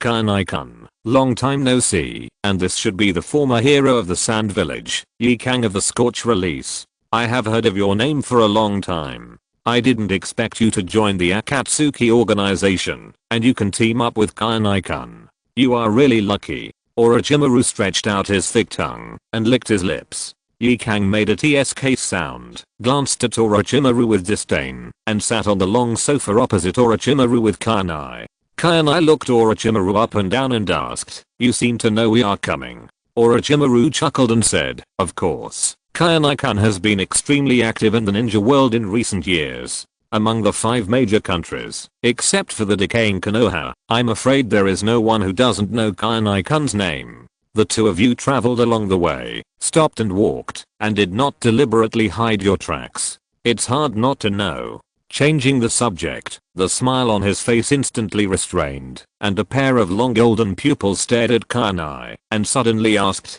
"So, Kainai-kun, what are you doing here?" PS. The 5th update. Please vote for recommendation and monthly vote. Chapter 98. Orochimaru is used for blackmail. What would you do if I said I was here to kill you? Facing Orochimaru's gaze, Kainai smiled and said this softly. As soon as the words fell, the scene suddenly became quiet, and the air was filled with the smell of gunpowder and cold murderous intent. Yikang seemed to see sparks flashing in the eyes of Kainai and Orochimaru, and her expression could not help but become solemn. She put her right hand behind her, and the scorch release was ready to go. As long as Kainai opened his mouth, she would use the scorch release to greet him. Kabuto and Kimimaro, who were hiding in the secret room behind Orochimaru, also broke out in a cold sweat. Facing this member of the Akatsuki organization who once beat the great Orochimaru in their minds to the brink of death, and had to rely on reincarnation to recover, it would be a lie for them to say that they were not nervous. After all, the tragic scene that Orochimaru saw when he escaped from the base in the Kingdom of Wind was still vivid in their minds.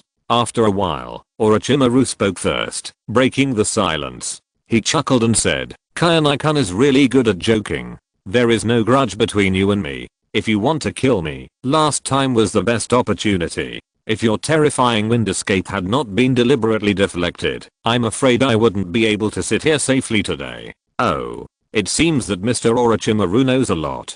Kainai showed a meaningful smile on his face. Same here.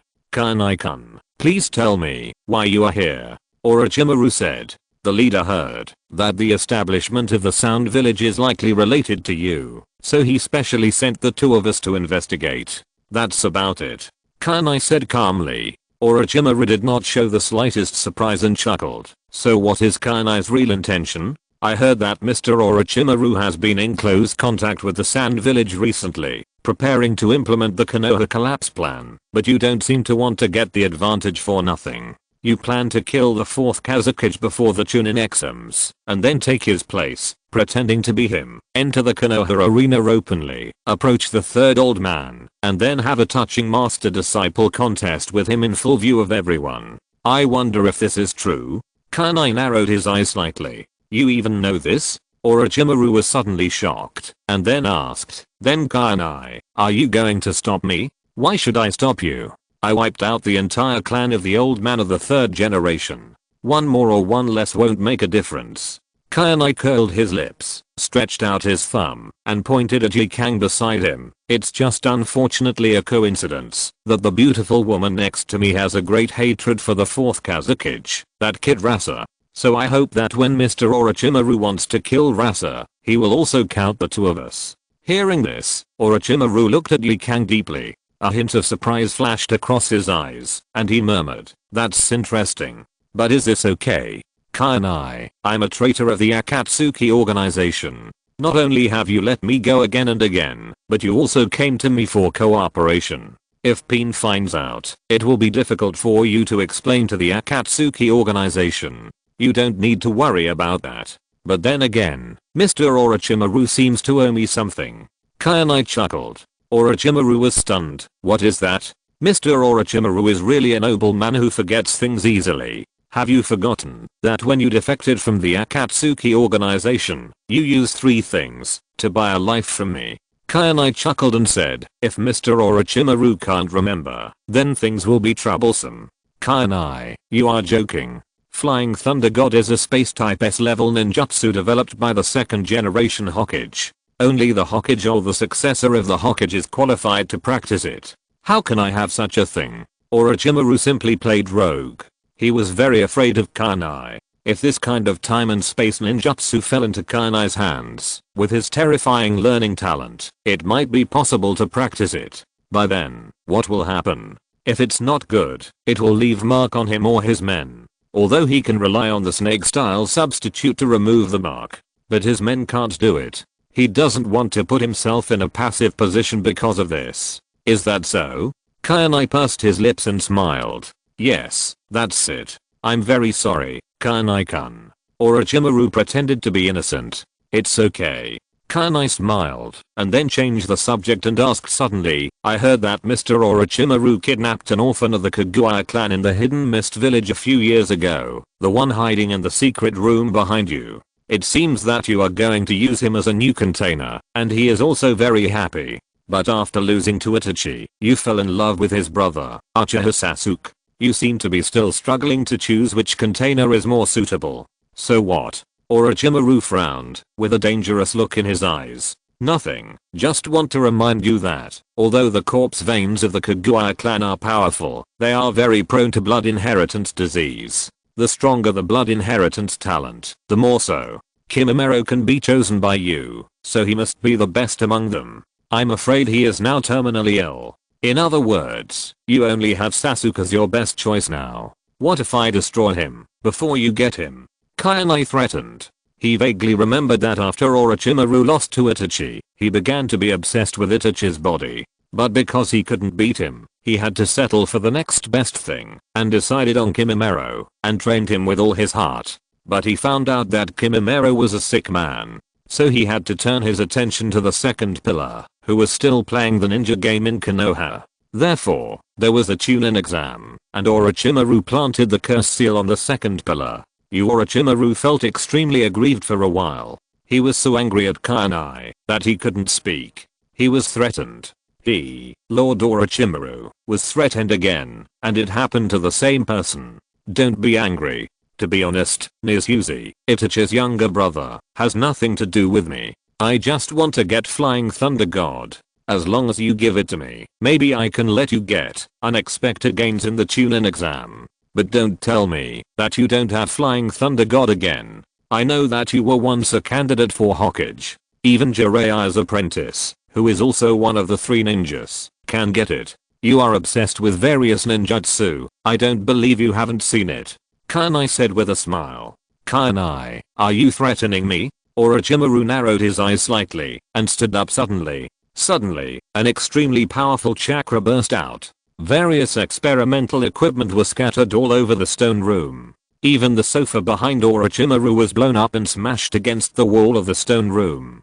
For a while, the sound of objects breaking and colliding continued to be heard in the stone room. PS. First update, asking for recommendation votes and monthly votes.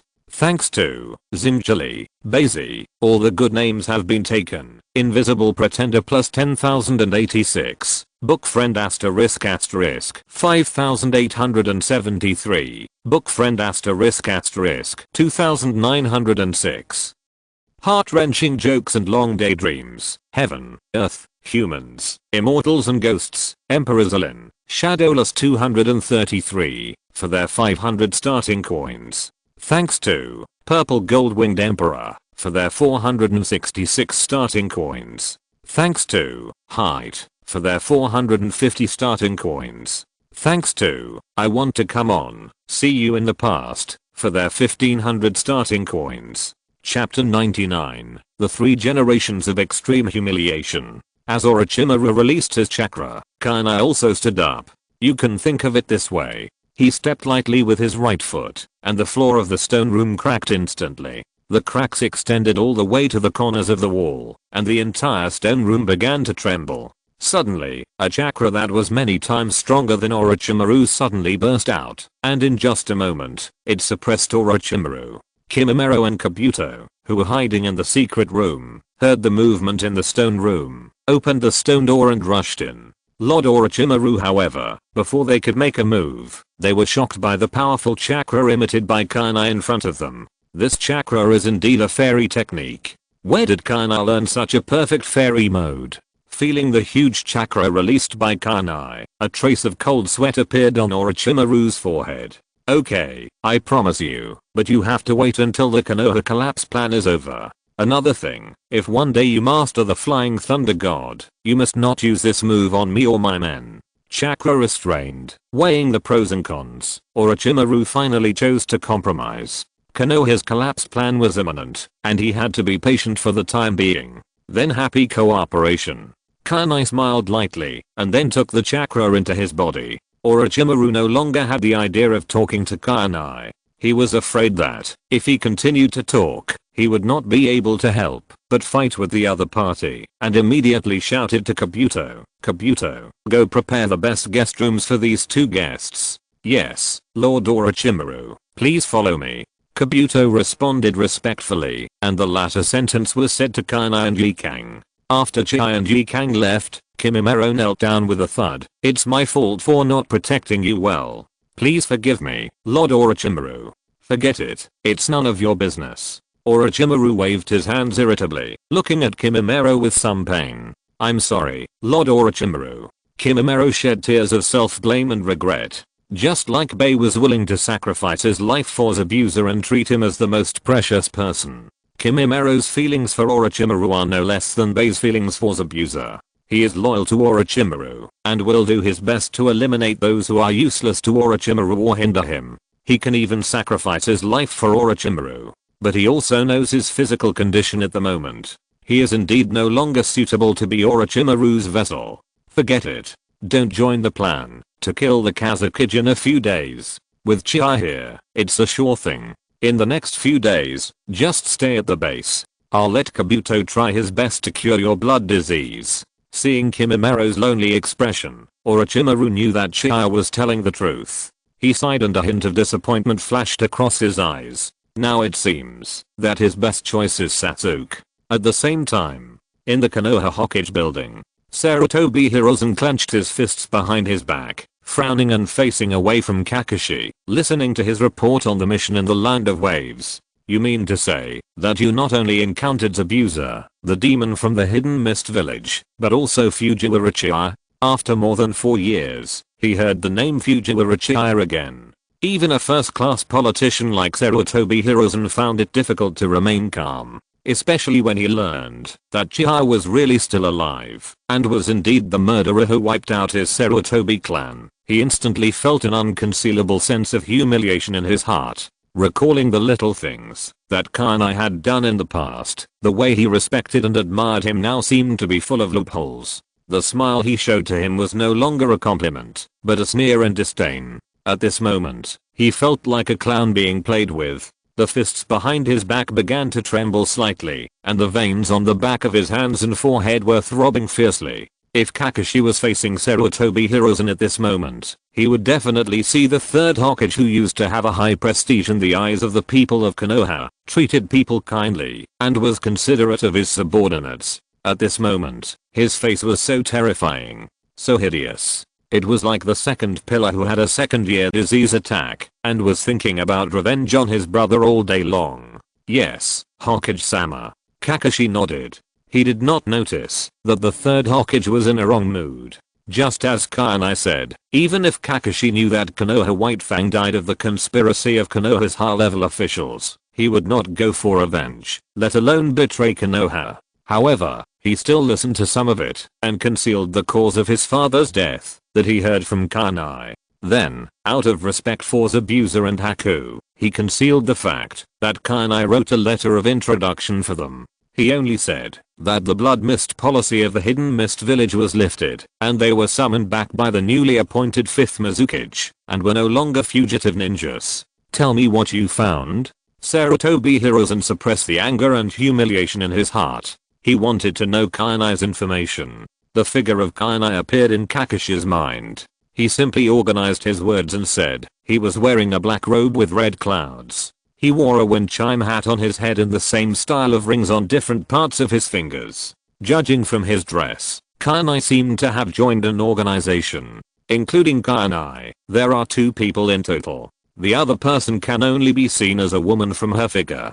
Her specific identity cannot be confirmed for the time being. Although they are members of the same organization, the other party seems to respect Kanai very much. It seems that Kanai has a high status in that organization. In addition, Kanai has also practiced illusions, instant body movements, and lightning escape to a very high level. He only released a shadow clone to block Mairikiri from the front. Then he used illusions to deceive my Sharingan's insight, making me mistakenly believe that he had turned into a corpse. I guess this is how he deceived all of us during the Uchiha clan genocide. In terms of the instant body flickering technique, relying only on the shadow clone that blocked Mairikiri earlier, he killed all of Kado's subordinates with his samurai sword in an instant, a total of no less than 30 people. In addition, his Chidori is also better than his master. It can transform into a sharp spear and stab the enemy from a distance of dozens of meters. The lethality is extremely great and almost impossible to defend against.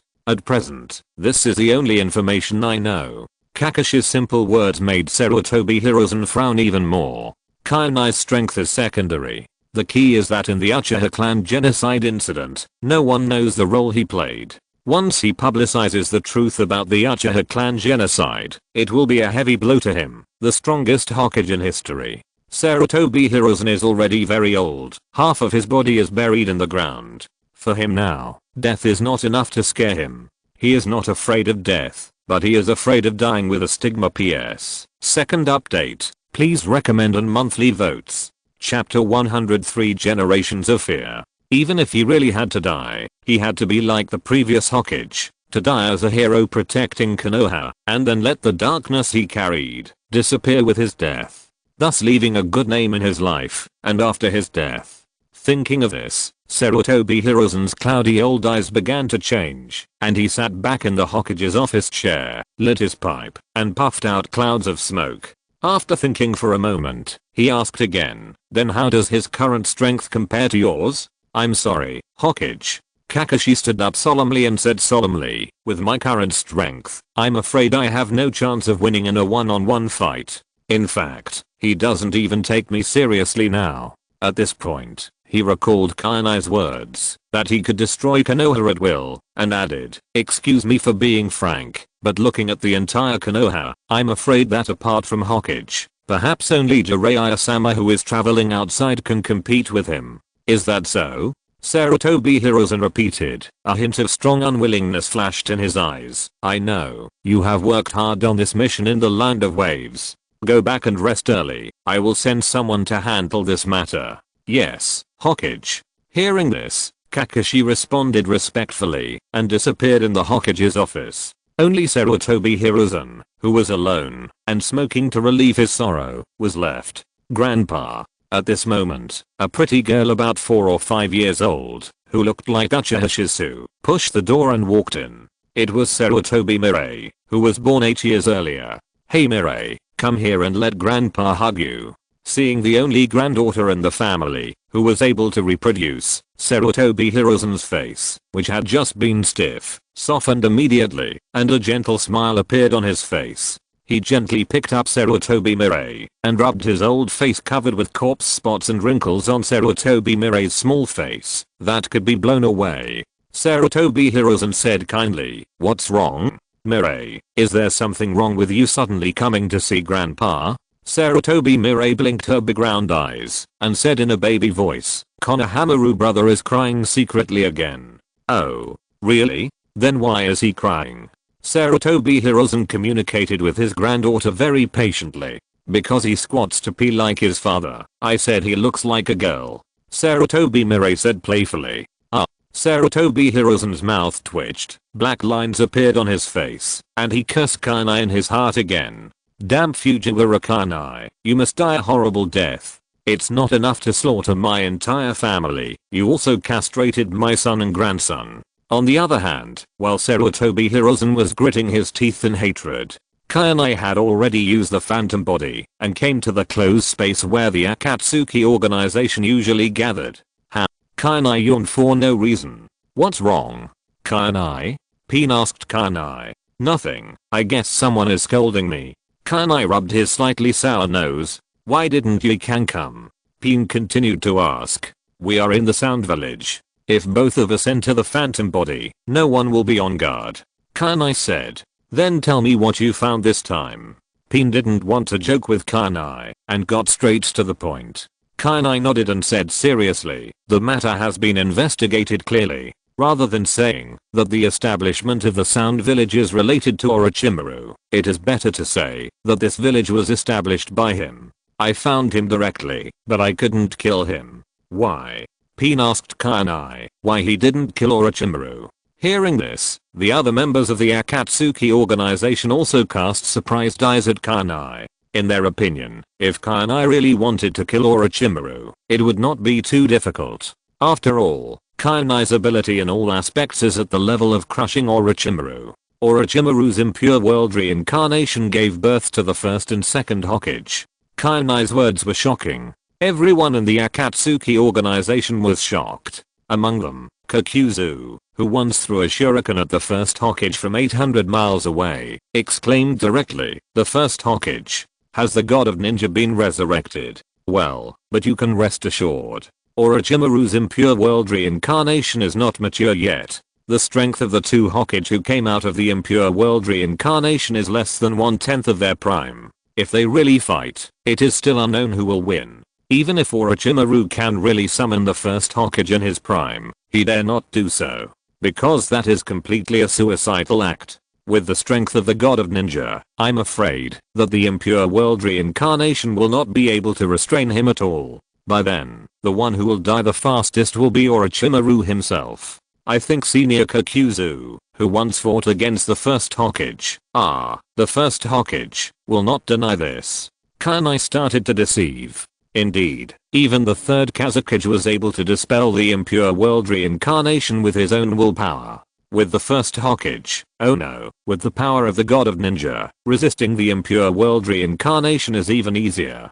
Kakuzu nodded in agreement. Then Kanai, "Do you have any countermeasures?" A solemn look flashed across Peen's eyes. He had heard of the first Hokage's name. He was a contemporary of Uchiha Madara, and was even more powerful than Madara. If the first Hokage was really resurrected, and was an immortal body of the impure world reincarnation, then things would become tricky. Kanai lied. Orochimaru explained to me his plan to collapse Konoha. He plans to take advantage of the upcoming Chunin exam and use the Sand Ninja to kill the third Hokage and destroy Konoha. But he doesn't seem to want to get the upper hand over the Sand Ninja. He plans to use the Konoha collapse plan to kill that kid Rasa, the fourth Kazekage, on his way to Konoha, and invited Yakura and I to help him. I think we can help him deal with the 4th Kazekage and let Yakura complete his revenge. As for Orochimaru and the 1st and 2nd Hokage, let that old man Sarutobi Hiruzen worry about them. Brother Kainai, even the 1st Hokage, who you couldn't deal with, can that old man Sarutobi Hiruzen deal with it? Didn't you often say that Sarutobi Hiruzen, the so-called strongest Hokage of all generations, brainwashed the villagers of Konoha and boasted about it in order to consolidate his rule? Deidara asked in surprise. That old man's strength is indeed not good, but don't underestimate Konoha's foundation. As far as I know, the 3rd Hokage mastered a ninjutsu of mutual destruction. This is why I didn't kill the old man when I wiped out the Sarutobi clan.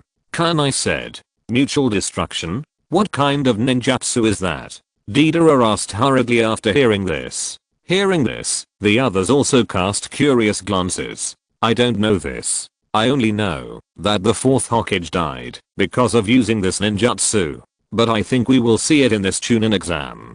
Kainai glanced at Itachi meaningfully and chuckled. Hearing this, Itachi heaved a sigh of relief. He was really afraid that Kainai would leak Konoha's core secrets. PS. The 3rd update. Please recommend and vote for me. End of this chapter. Thank you very much for reaching the end. Don't forget to like. Looking for more exclusive content and immediate access? Subscribe to our Patreon. Remember, every like, subscription, or donation encourages us to continue. Thanks to everyone. See you in the next video.